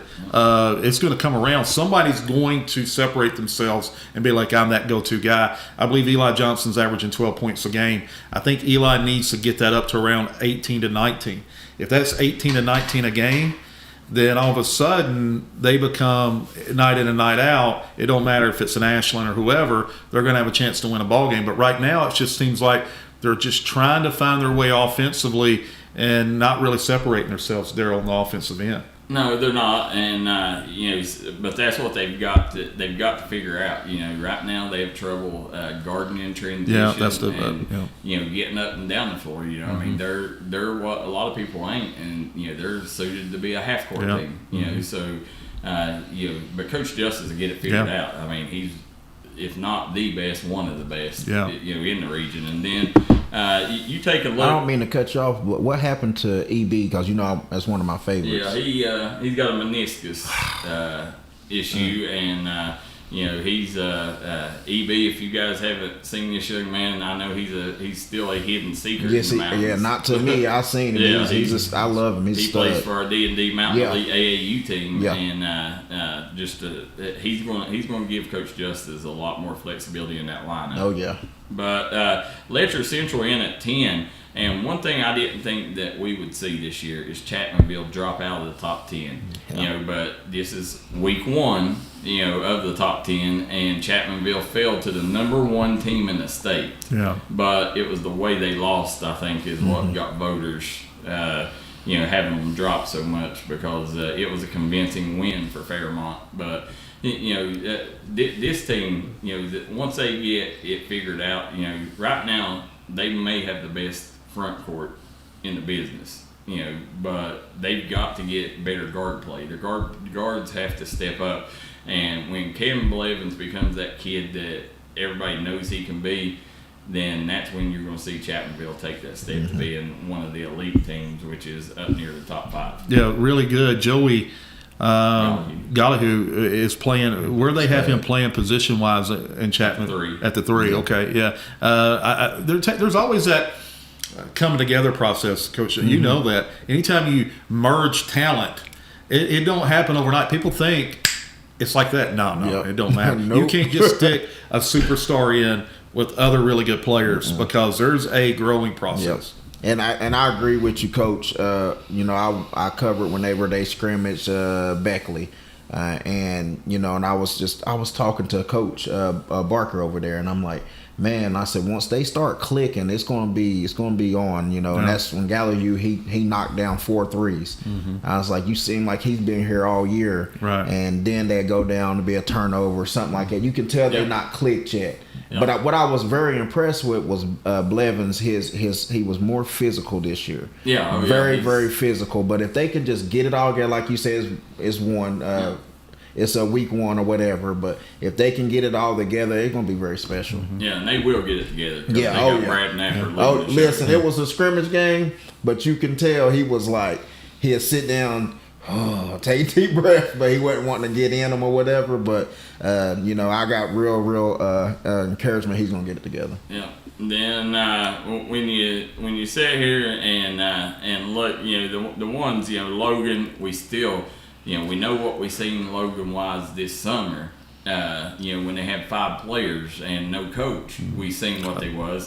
So I could imagine once now they got 3-4 more players and they got one of the best coaches. Yeah. So I think Logan's too low right now, but they only played Robert C. Byrd, so there's not much of a resume yet. They're a team that I think you could see up there, in that 5 to 8 range all season long if they continue to click like they can. And they have a D&D Player of the Year candidate in Julius Clancy.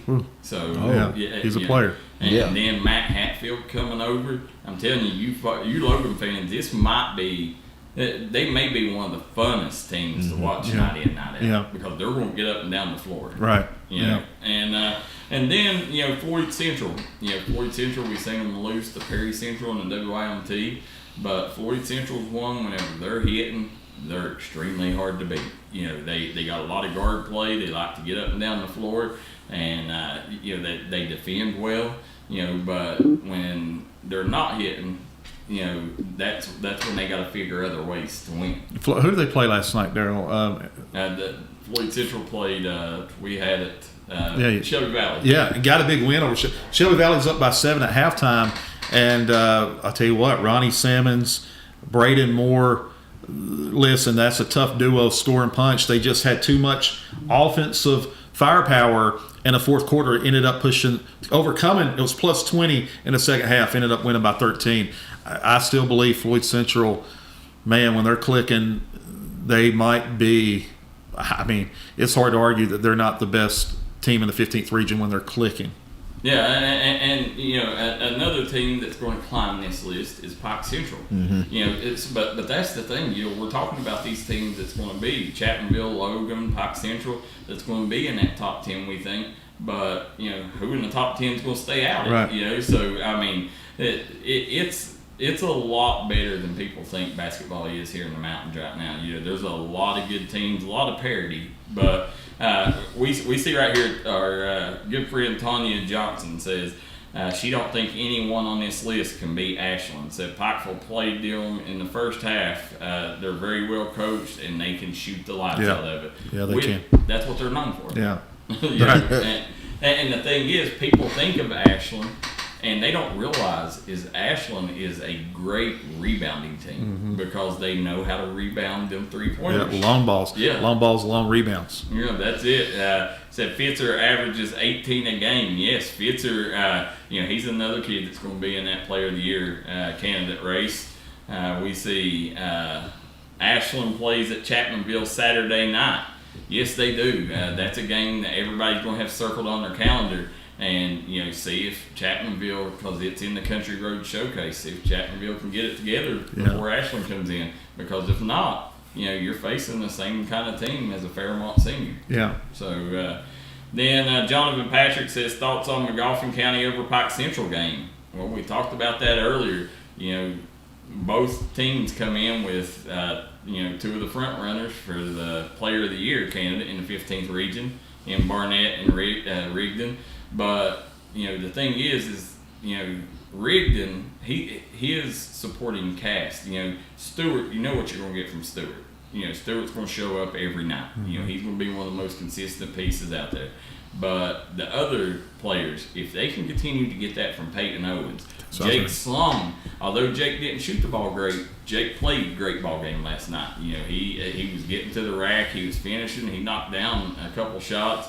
You know, you're starting to see him get more acclimated with that lineup. Then you got Adams, you know, whenever they get this thing figured out and they get in shape, like we seen them this summer, this is going to be a team that's going to be very hard to beat. Yeah, just real quick on that Pike Central team, Darryl nailed it. Once those supporting cast members continue to evolve, and Peyton Owens, the sophomore, man, oh man, did he have his coming out party? He might be, and that's tough to say when you've got Rigdon and Jaden Stewart on the floor. So don't confuse best player with most dynamic player or most versatile player. Peyton Owens, by the end of the year, might be the most versatile player for that team, offensively, defensively, and what he can do in transition and what he can do guarding the basketball. Darryl, listen, he finally decided, you know what, I'm going to be a shot hunter and look for my shot. He was getting to the rack, offensive boards, putbacks. That young man is going to be a key to the Pike Central getting to Rupp Arena. I will tell you this. This Aiden Barnett that we're seeing right now is a top 3 player in our coverage area. Yeah. And I'm talking, you know, I mean, obviously I'll probably put Xander Carter at the top of that list. Most likely. Yeah. And then, you know, I mean, you got Sperry over in Breathitt County. I mean, you can name, but Aiden Barnett is right there with him too, you know, because he's doing it in every aspect. You know, he's blocking shots. He's, you know, this kid's getting down, locking down defenders. You know, he's taking night in, night out, he's taking on the toughest competition, and he's still getting it done on the offensive side like no other. You know, this Aiden Barnett, if we continue to see this, McGoffin could very well shock everybody and be the 15th region champ. I agree with you. And before, I know Coach Jones saying let's go to break, but if I'm picking my top 2 players, Xander Carter and Austin Sperry, and then Aiden Barnett's knocking on the door. Yeah, and we see our guy Ethan Lance tuning in, the big fella from Eastern up at Floyd Central. Says big district game, Floyd Central versus Betsy Lane on Friday. Well, I'll tell you what, we'll come right back and we may talk about that game in a little bit. We'll be right back here on the Grind Session. If you're looking for a great selection and a great experience for your next Harley-Davidson, come on down to Mountain State Harley-Davidson here in Del Barton, West Virginia. We have new 2023 models in stock and ready for delivery. Special financing available. Or choose pre-owned with one of the largest inventories in the tri-state area with great low prices. Visit our showroom filled with licensed Harley-Davidson apparel and more. Don't write that check until you check with us, Mountain State Harley-Davidson, 61 Priest Bottom Road, or visit us online at mountainstatehd.com. Looking for a great selection, great prices, and a great experience on your next ATV, motorcycle, or side-by-side? Come check out Keefer's Kawasaki. Our number one goal is to offer you the best power sport experience at a great price. Like this new 23 Kawasaki Teryx 4 for only $17,999. Before you write that check, check with us. And remember, your adventure starts here at Keefer Kawasaki. Route 44 South, Jerry West Highway in Logan, or visit KeefersPowersports.net. If you was pushed out of the area because of loss of work in the coal industry, look no longer. Jim Marr is here for you. Jim Marr is now hiring for all positions in the coal field. Stop by their offices in Logan, West Virginia or in Wheeling, West Virginia and apply today. Huff Drug is now open. If you're looking for somebody to take care of all your pharmaceutical needs, we are your guy. Huff Drug accepting new patients and most insurances. We have a drive-through for your convenience. If you want a pharmacy that not only cares about you, but your community, come see us at Huff Drug, located at the foot of Walmart Hill in Prestonsburg, Kentucky. Looking for a new pharmacy? Howard Family Pharmacy offers fast and friendly service and convenient drive-thrus at both locations.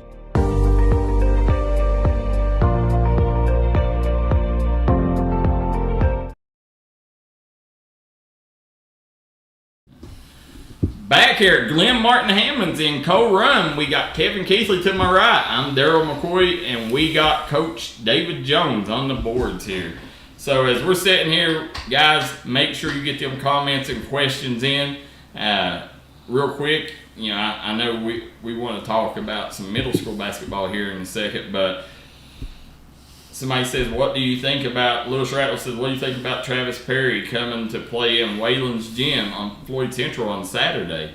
You know, we was talking about it off air there. You know, I personally, I think that, I know they're talking about the capacity and, you know, saying, well, it should be at a bigger gym. Now, people wouldn't care about this game if it wasn't at Wayland. Right. If Travis Perry was just coming to Floyd Central, it would be another regular season game. Right. But Travis Perry is coming to King Kelly's house. Mm-hmm. You know, I mean, the man that held the record they never thought would be broke, and Travis Perry broke it in junior year. Yeah. You know, that's why people care about this game. Now, make no mistake about it, although Lyon County is going to come in as a huge favorite, you never know what could happen in this game because the way that gym's set up, you can't get up and down the floor. You're not going to be able to run. It's going to be a half-court ball game. And, you know, so Floyd Central may be able to stay in this ball game. It changes a lot, the dynamics. Yeah. Just the size of the facility, where the wall is, in circumference to the rim, the goals. So, as Darryl said, it ain't going to be up and down, up and down. You got to be very deliberate. And you got to be very cautious in how you run your offense because you're not going to be able to do this up and down type of game. You can, but at the end of the day, there's a likelihood of there could be an injury or whatever the case may be. But it's going to be a different type of game, and anytime there's a different type of game, anything can happen. Yeah, they got a lot that I want to cover, but we'll get to some more of this high school stuff here in just a minute. Middle school. Now, the middle school top 10 will come out next week. Yeah. The first middle school top 10. You know, I don't know. It's going to be interesting to see how the coaches vote. Yeah. But right now, if I was going to say, and let me know if I'm forgetting any team when I say this, but I would say the top 10 will consist in some order. Betsy Lane, Chapmanville, Owsley County, Shelby Valley, Mullins, May Valley, Logan, Johnson Central, East Perry, and Hazard. Yeah. I don't know if I'm leaving. Obviously, this is not including the 16th region teams, but I don't know if I'm leaving anybody out. I'm trying to rack my brain, but you can bet they'll be on that list in some regard. All those teams really, really good, and for sure, what you just mentioned in the 15th, that those teams will be represented. It's kind of interesting too. I want to see the Owsley County team. I heard about the big man that they have, and I want to see him. I didn't get to see him last time. Yeah, he's 6'6", 6'7", and kid. Throws it down any way you want. This kid, and he's not a big. He has guard skills. Yeah, he can dribble. This dude's good, and the thing is that people don't realize about the Owsley County team is they got a couple more kids that are probably six. They probably got a 6'2", 6'3" kid. Then they got another 6'3" kid. So they got 3 kids that's over 6'3". But I do want to give credit where credit is due, and I know the kid don't get a lot of it like that. But Dakota Dalton. Yeah. The things that young man is doing, man, you can't go blind eye to it. He's playing on a different level. He sure is. That kid, he was a 7th grader playing on our D&D Mountain League team, and this kid, football has done wonders for him. He has become hardened. The knock on him last year was he was soft. Not anymore. This kid is a man. He's usually a man out there amongst boys, and this kid could be the player of the year. Yeah. He's that good. He's going to be in it with the Owsley County kid, and then a team that we didn't mention, but I hear there's a kid over in Powell County that's making a lot of noise. Good player as well. On the tip of my tongue. I can't remember his name. He's got an odd last name. Yeah, but he's a player, ladies and gentlemen, over in Powell County, putting up big-time numbers. And you mentioned Dakota Dalton. Here's what happens a lot of times. You guys know this.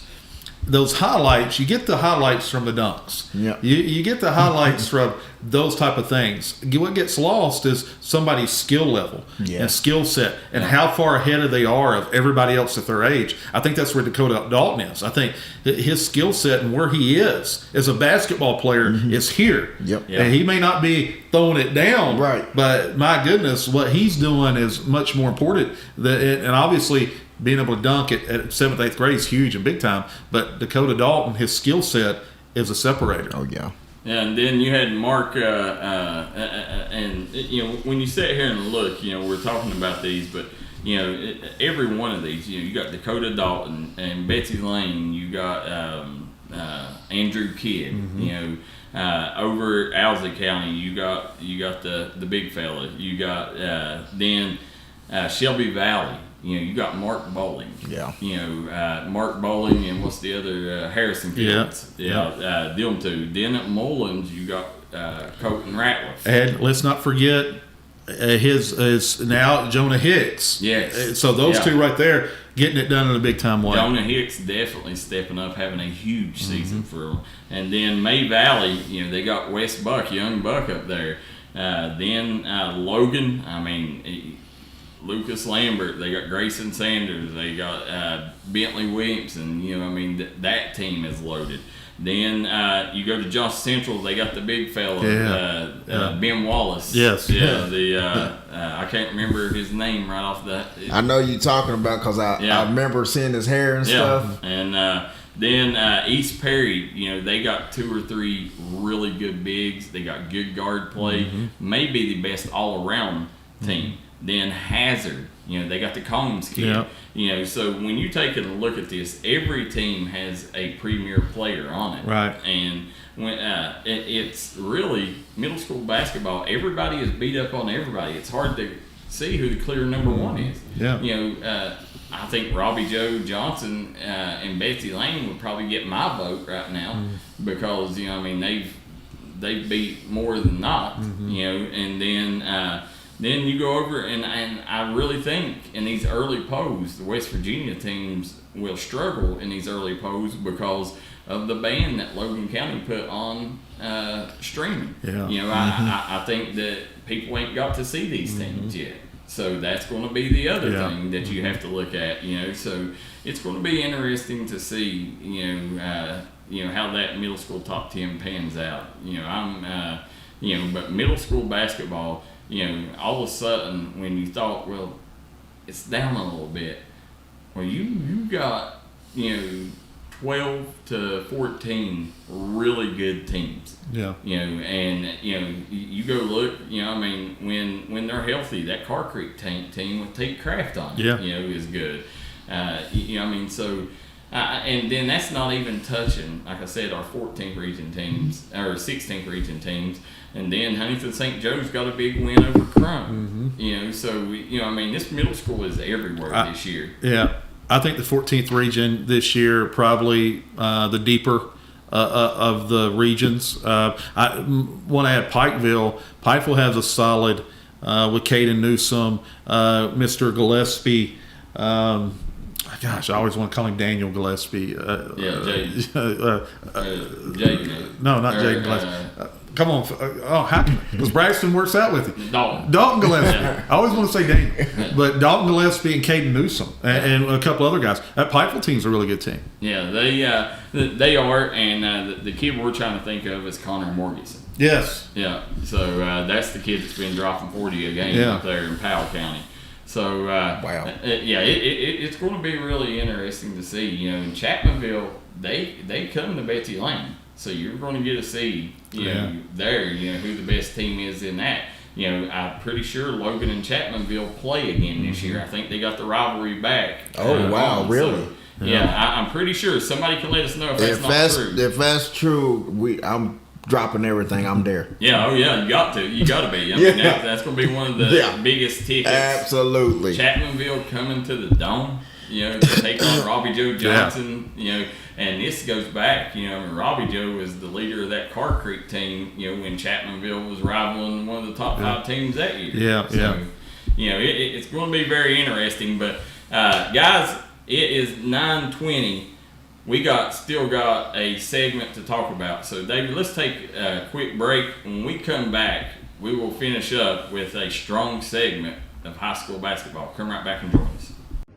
I'm Reed Shepard from Oklahoma High School. Continue to follow D&D Sports, best coverage in the mountains. Looking for a new pharmacy? Howard Family Pharmacy offers fast and friendly service and convenient drive-thrus at both locations.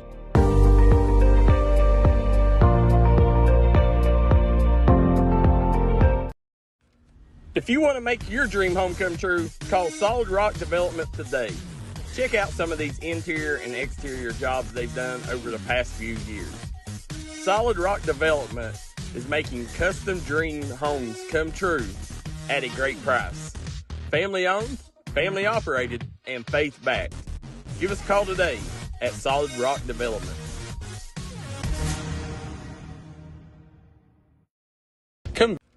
If you want to make your dream home come true, call Solid Rock Development today. Check out some of these interior and exterior jobs they've done over the past few years. Solid Rock Development is making custom dream homes come true at a great price. Family owned, family operated, and faith backed. Give us a call today at Solid Rock Development.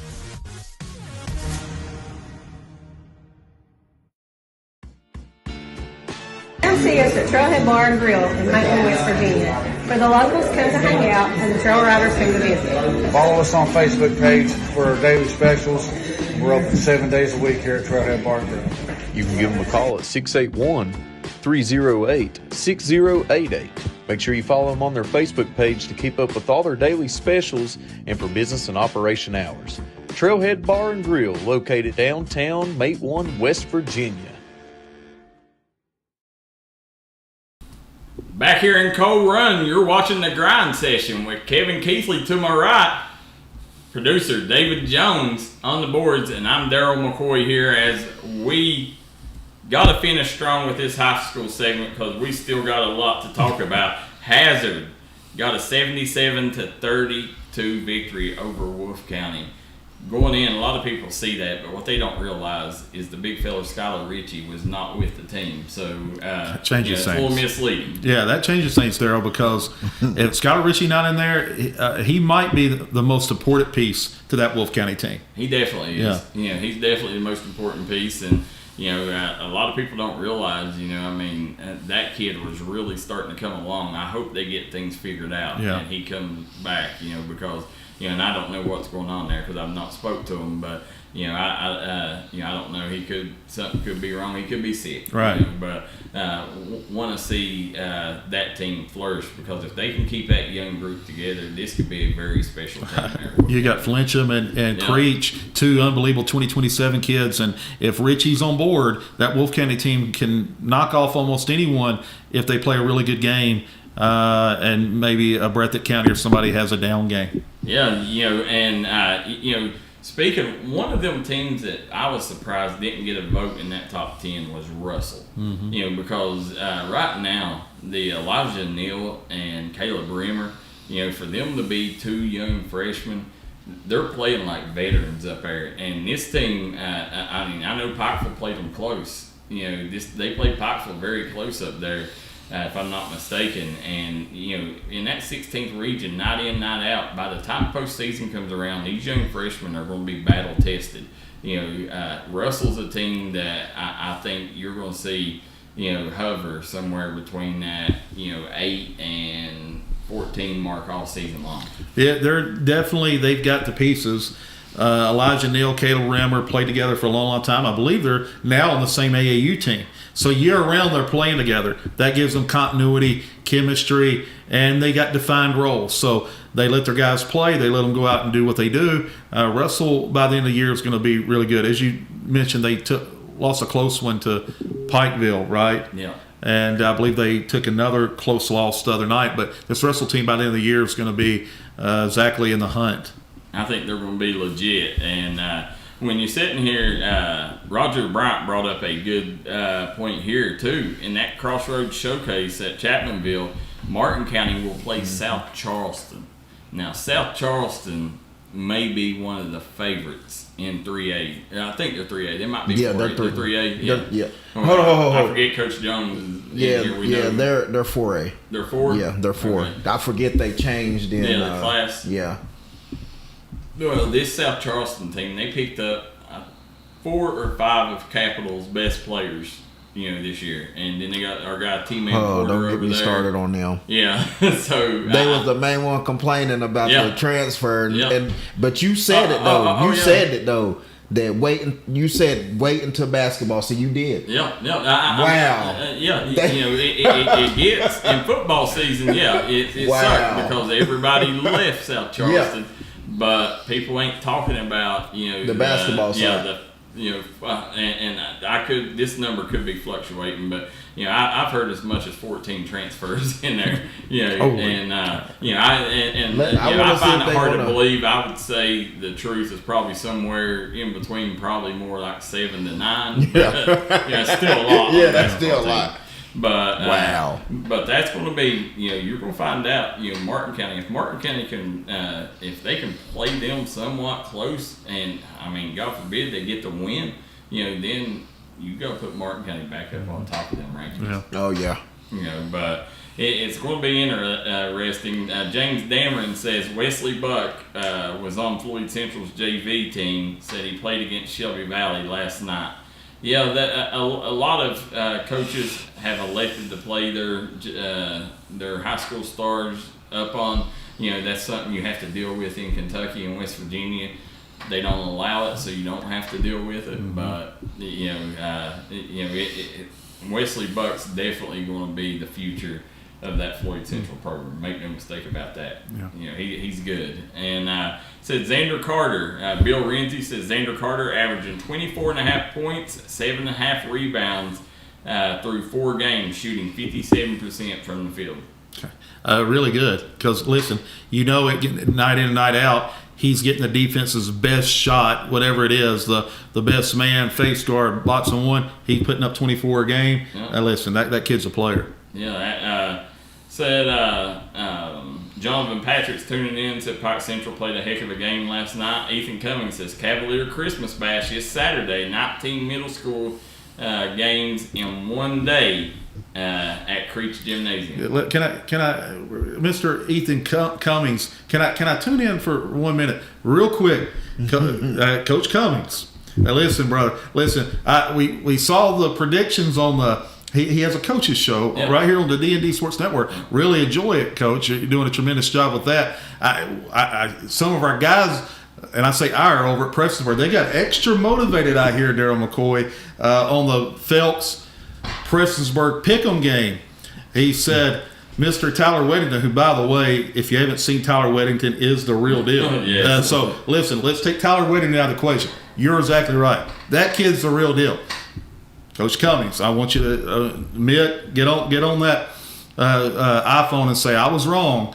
Listen, you said there's nobody on that inside presence that can handle Tyler Weddington. Now, our guy wasn't there, but we have a pretty good guy at Prestonsburg, Mr. Connor Napier. And he said, I can't think of his name, but he's not on the level of a Tyler Weddington. Come on. You motivated that Prestonsburg group. I hear they got really heated behind the scenes for their butt, so that you gave them a little bit of firepower, a little bit of ammunition, locker room material to go in there and play with a little sense of urgency against Phelps. Well, and I would say to Ethan's credit, he did have Coach Smith and Nick the Quick. That is true. Tyler Weddington in the house. A little pressure. Yeah, you're right, Coach. And as a young media or as a young host, you know how that pressure you're can right. be. You're right. But no, that statement is ludicrous. At the end of the day, Connor Napier is, probably a top 5 kid in his class. And listen, Tyler Weddington is the best big in the 2027 class. Unless you consider Caleb Brimmer as a big, and then he's obviously the guy. Right. But Weddington is right there, and he's putting up huge numbers, 32 and 19 in one game. But and Nick the Quick Knox. This young man, player. If he gets things together, and Coach Cameron Smith's going to put him in position to be in that Player of the Year conversation in the 15th round. I was going to say, Coach Cameron Smith, I thought he had a tremendous game plan last night with what he did defensively, stuck with it an entire half. On the opposite side, I thought the coaching staff of Prestonsburg did a tremendous job countering what Coach Smith did defensively. So I thought it was a great coaching job by both sides. Coach Smith doing a great job, and Tyler Weddington is the real deal. Yes. I just want to point out that Connor Napier, pretty dang good too, and he was playing really, really good. He ended up going down, ladies and gentlemen, in case you're wondering, well, what happened? Connor Napier went into concussion protocol, so he's out until Monday, but he was playing some really good basketball. Yeah, he definitely. And then you're sitting there, and real quick before Robert Wallace was talking about Nick Prater for East Perry, yes, he belongs in that conversation with the top probably 5 to 6 kids in that class. Right. I mean, he's that good. But going back, that was a huge win for Prestonsburg last night. Because those are games in the Chase Parsley area. Those are games that Prestonsburg has always kept close. Games that they should blow out, but they've always been close ball games. They've never took that next step to blow the games out that they should until last night. So that was especially without their big, and one of their leaders, and Mr. Connor Napier. That was a huge win for the Black Cats, and it's going to be interesting to see how they bounce back on Friday night against Lawrence. Yeah, Phelps no pushover by any means. As I mentioned, Coach Smith doing a great job. Tyler Weddington, Nick Knox, Fields. They've got some guys there. They are a solid team this year, only going to get better. But you're right. I love what Coach Parsley did. We're calling the game. Coach Parsley did a tremendous job. Checkers, chess, playing what they do. We'll counter that. Great coaching job. I thought it was unbelievable. But what I loved even more is, and this, I don't mean this any disrespect to Phelps by any means, but he never let off the gas. He kept attacking all the way to the end. Instead of that, sometimes a 20-point lead might be turn into a 10. He pretty much kept that at a 20-point game on the road, which was tremendous playing against Phelps. Yeah, it was. And listen, at the end of the day, game could have been a lot closer. Nick Knox spent extended time on the bench, but but it still felt like it was going to be a double-digit victory, either way. But and then we would be remiss if we didn't mention, that was even bigger for Prestonsburg to win because they was coming off a nasty loss to Johnson Central, where they allowed 98 points to Johnson Central, and so for them to get back on track that quickly, and credit Johnson Central. All of a sudden people thought, well, Tommy McKenzie, it's going to be a rebuilding year for Tommy McKenzie.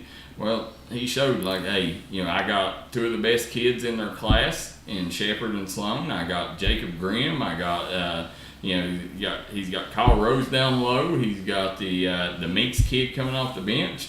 And, the one kid that I'm surprised don't get as much PT is the Breeding kid. Yeah. That's a kid that I expected to, and he may, I think he'll end up seeing more and more time as the year goes on. He's still coming back from injuries, but that Johnson Central team, that was a huge statement win for Tommy McKenzie and that Johnson Central bunch. It was a great win for them because, as you mentioned, didn't know where they were at, Coach Jones. Playing 5 of their top 7 guys are freshmen, I believe. But I'm telling you right now, Sloan and Shepherd 2027 both had really good games. Austin Sloan had maybe the best game I've ever seen him have personally, and I've watched him since 7th grade. Had 32 points. Oh, wow. Got it done in a big-time way. In transition, knocked down some 3 balls. Shepherd played well. And then the freshman, Mr.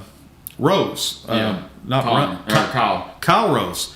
My goodness, has he grown up a lot since the summer? He played really, really well down low. Got a lot of and 1 opportunities, finishes. And Prestonsburg was keeping it close early, and some turnovers at every position. Yeah. Turnovers at every position, kind of shot them in the foot, and then the second half, right out of the gate, to start that third quarter, got out of hand. So never really could get back in the game, but credit Johnson Central. They done a tremendous job. Yeah, and Johnson Central, the thing was, they come in there with a chip on their shoulder. Prestonsburg beat them by 30 in the summer. It seemed like 27. It seemed like it, right? Yeah, and then Johnson Central was tired of hearing that talk. Probably. They're like, we're going to shut them up, right? Yeah, so great win for Coach McKenzie and group. And we did get some inside scoop. Phelps, listen, don't count Coach Smith out because they got another transfer in there from West Logan that wasn't suited up, the other night, that will be eligible soon. So definitely want to pay attention to that. So that year Cameron Smith spent in Logan done him very well. He made a lot of connections. Yes, sir. So said Ethan Cummings says he was wrong. Said P. Berg is great. Said he loves Braxton Jackson. Connor does great. He said he messed up on that one, Coach. Yes, sir. We love you, Coach. Said the 15th is so open. He says it's crazy. The Super Region, it's literally going to be like March Madness. Brex Kilburn says number 5 player for Hazard is a baller. Can't remember his name, but he's taller. Hats off to Coach Al Holland in the group. No, you're talking about Seth Collin. Yeah. That young man, Coach, has been one of the biggest surprises this year. Yeah. Darryl, is it Banks? No, we're talking about high school. Yeah, okay, high school. Because I started getting concerned because you remember we heard Banks was at Lexington. Let us know on the junior high side about Banks. Yeah, but Banks, go ahead, Darryl. I'm sorry. Was it Hazard? Well, I thought it was Hazard that he plays for. Yeah. Or was it Hazard? Or was it Hyman? Hyman or Car Creek? I think Car Creek. Was it Car Creek? Okay, yeah. Yeah, the Banks kid from Car Creek. But no, that Hazard team with Cottle and Eversole. Seth Cottle. Yeah, I mean, that's a great inside-out duo with Cottle and Eversole. It's going to be hard to beat them two. And as that other kid that come back, the football player that come in, when he starts getting into basketball shape and he gets a feel for the game again, this Hazard team, Coach Al Holland's got a team that can win that 14th region. Right. Yeah, I agree. But, I still, at the end of the day, I think that Breathitt has showed that, right now until we get beat, we're the guys. But I still, if you have me to bet put all my chips in, I'm saying not Central in that region. Drake Sloan, Jaden Huff. I really think that group. Listen, I'm going to tell you, I believe not Central's right there, but I believe Breathitt County. My goodness, the way they compete. Coach Honeycutt has been playing outstanding. Yeah. It's going to be interesting. If they can bait not into playing their style of ball, I think they could win it easily. Yeah. But if Knott County can get it into a half-court game, maybe, then I like what Knott County did. I mean, I still can't get over their wins over. Was it Pikeville they beat? Then they beat, was it Martin? They beat Martin County too? They beat, Yeah, they beat Pikeville and Martin County. They lost to Letcher, and can't remember the other one. They got another good win too. They got multiple quality wins. Knott County's legit.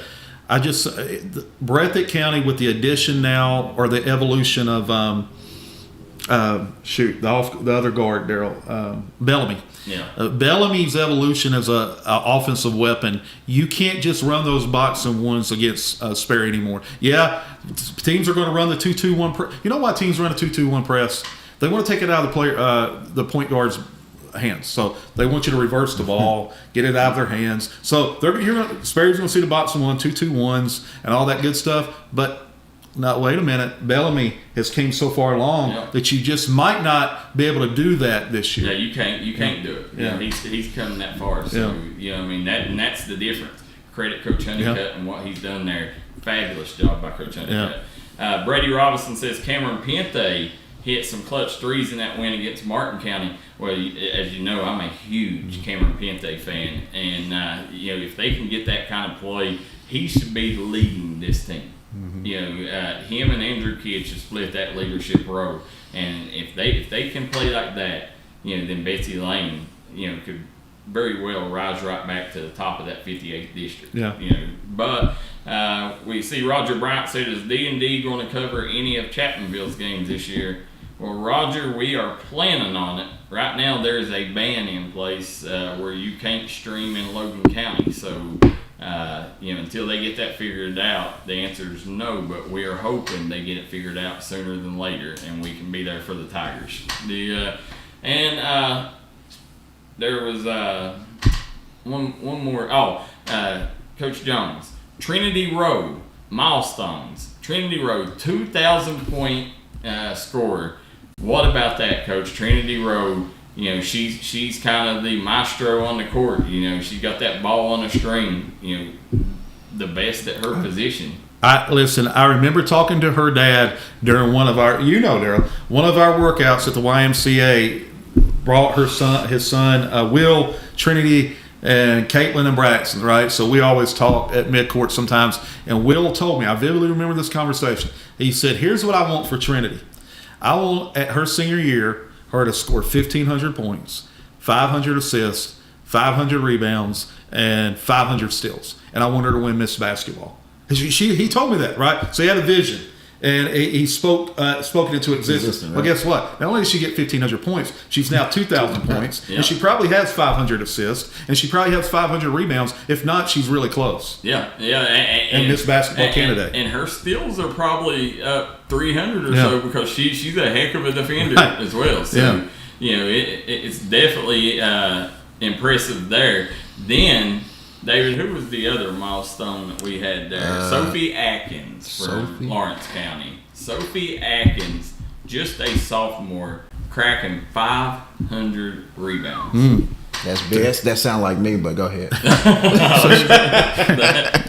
You're talking about what, 1,000 rebounds by her senior year? That's big time. Yeah, that's crazy. Yeah, very impressive for Sophie. And a lot of people thought, when Kinsley Feltner was out the door, that Lawrence County is going to, they'll go back to trying to find the next great Kinsley Feltner. No, they might have one in Sophie Atkins. Yeah. This girl's the real deal. Yeah. Very fun player to watch. She's athletic and she's physical. That's why she gets them rebounds, is because she's normally more physical than the competition. Yeah, right. And I can't wait to see them battles they have with Paintsville this year. Yeah. I love that matchup between Lawrence County and Paintsville. Yeah. It's Emmy Priest's old team.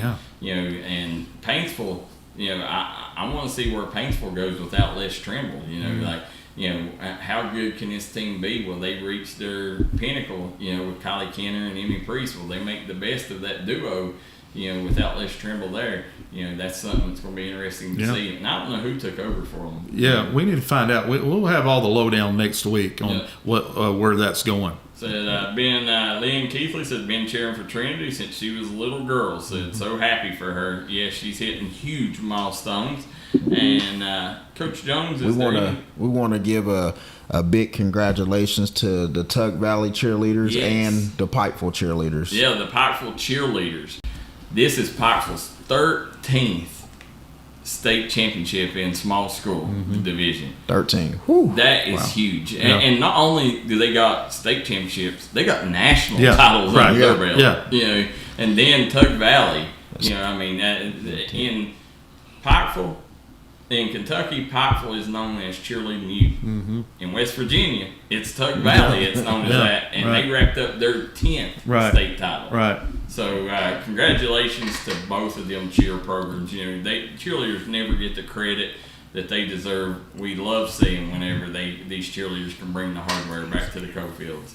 Isaiah Smith. Yeah. And then, so we had some other breaking news. Last night we got the word. Isaiah Smith, he was one of the finalists. He come in second last year to Matt Linville for the Lathan Hall Award from Chapmanville. Went down to Daytona, spent a semester. Well, now he's transferring back to the Mountaineer State and will be suiting up for Huntington Prep's post-grad team. So Huntington Expression Prep post-grad team.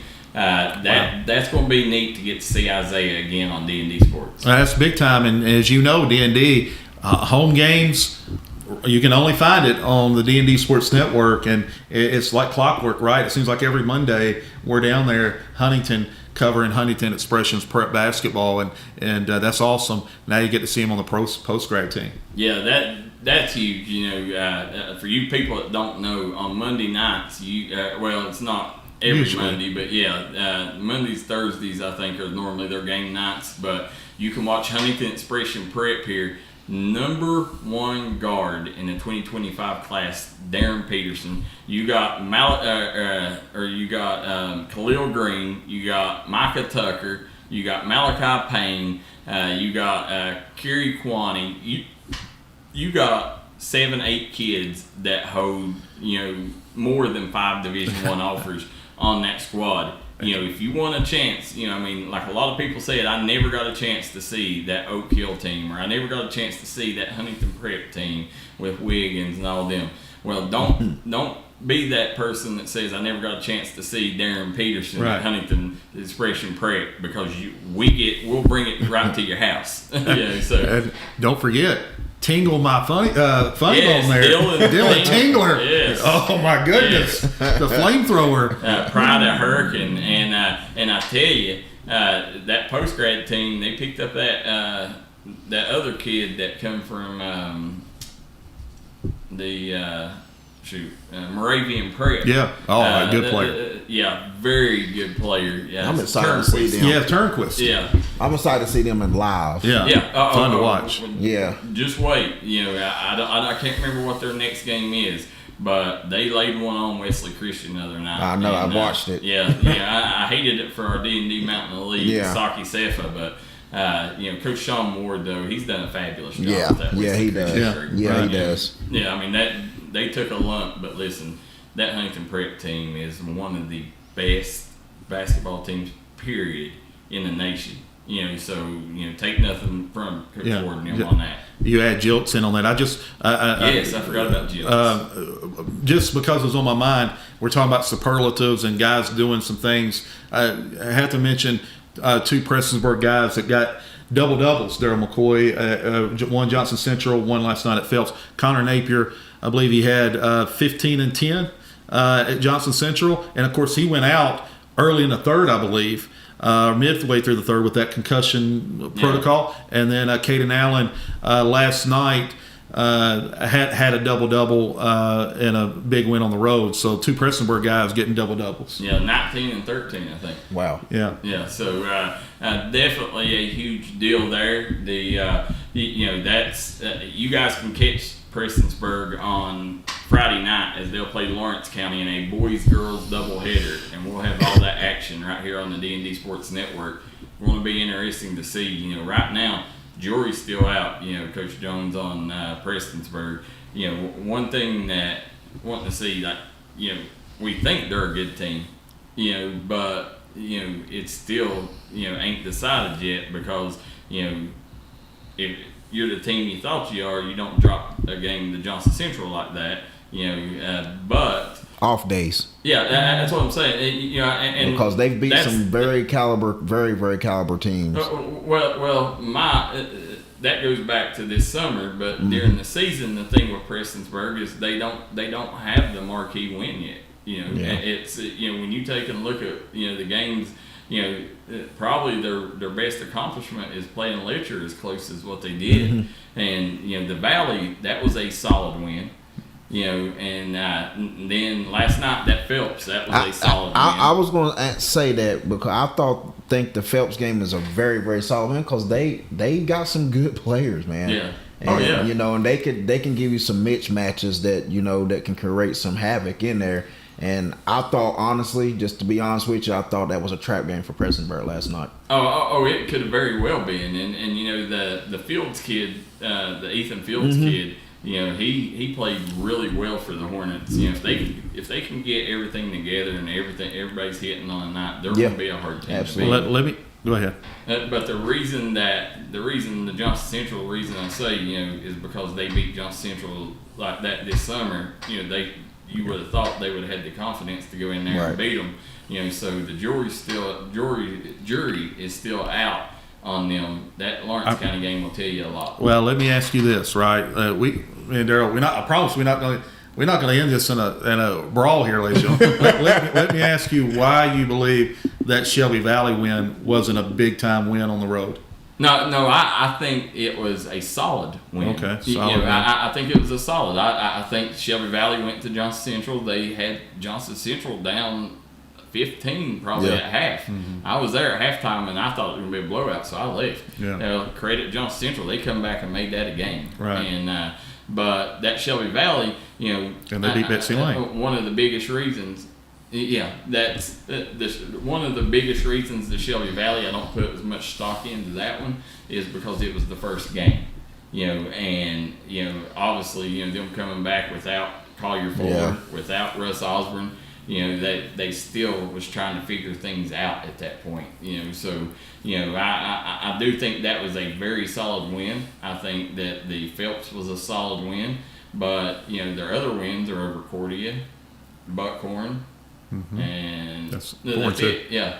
So right now, I still think they need this win against Lawrence County before you can say Prestonsburg is a upper echelon team. They've got to beat a team like Lawrence County on Friday night. Yeah, it's a big one. I think coaching staff, players realize this is one that you get that win, the first one in district, huge. I think Lawrence County believes the same thing. Big pivotal game Friday night for those two. On Shelby Valley side, I'd like to know, ladies and gentlemen, Brady Johnson, from my understanding, has not been in the lineup the last. He wasn't in the in the Johnson Central game. Yeah, he wasn't in there. I don't know what's. There's a couple of games. Yeah, let us know, ladies and gentlemen. Yeah, Coach McCoy. I don't think it's anything really bad. But, okay. But he was standing over there talking to us after the games or during halftime. So I think he's okay. He'll be back sooner than later. And I didn't want to forget Caitlin McCoy as a sophomore went for 1,000 this year. Caitlin McCoy from Phelps. Callie. Yeah. She is. And I mean, as a sophomore, that's unbelievable. That's Coach McCoy's daughter. Oh yeah. She's dropping 20 a game. Yeah, I know. We she went can roll out of bed. And we went to the game, and it was literally like we was doing the game, and then we looked up. I'm like, dude, she already got 22 points. Yeah. Now she's going to be one of them. Just a sophomore. Done. Yeah. She's the next Danielle Prater. Absolutely. Yeah, congratulations, that young lady. And Coach McCoy. We had dinner last night together, Darryl McCoy. Yeah, forget y'all. Y'all got to eat with my buddy Phil. Come on. Phil. So we had a big old time at the Hornet's Nest. They closed the doors, only let us in with Phil and Coach McCoy. I haven't forgot, brother. He said, don't forget. And he's been asking me for 2 months. He said, will you please get me those individual workout plans so we can put them in use? Yeah. And I said, I promise you just got to keep reminding me. And he said, I'm going to remind you. And then his name came up. I promise you I'm getting that to you, Coach. There you go. The Bobby Joe Lawson says, I believe Prestonburg comes together. They got the talent to beat any team in front of them. Well, that's the thought. But they've got to do it. You got to see them do it first. So on paper, they should be able to, and they should be next year. Should be maybe the favorite to win the region. Right there with Pikeville and Pike Central next year. Yeah, so, the top 2, 3, 4. Yeah. Yeah, and then but on Friday night. Especially without Connor Napier, they got to have Brian Halbert step up huge for them if they're going to beat that team. Because I can tell you what, there's very few coaches that I would take over Chandler Thompson. That man can coach, and so Lawrence County's going to come in there and they're going to give Prestonsburg their best. If you can knock off a Lawrence County team like that at home, that's when you can say, okay, we belong in that upper echelon. Yeah, Coach Chandler Thompson does a great job, schematics and preparation. But I tell you one thing, anytime I talk to Coach Parsley, this is no joke, right? He's watching game film. Mm-hmm. So you can better believe he has been prepping all week for this game as well. It's going to be 2 coaches that's going to have their teams as prepared as you will find come Friday night of what each team's going to do. And what they need to do to get a W. 2 of the best young coaches in the business. Yeah. And but guys, want to thank each and every one of you guys for tuning in.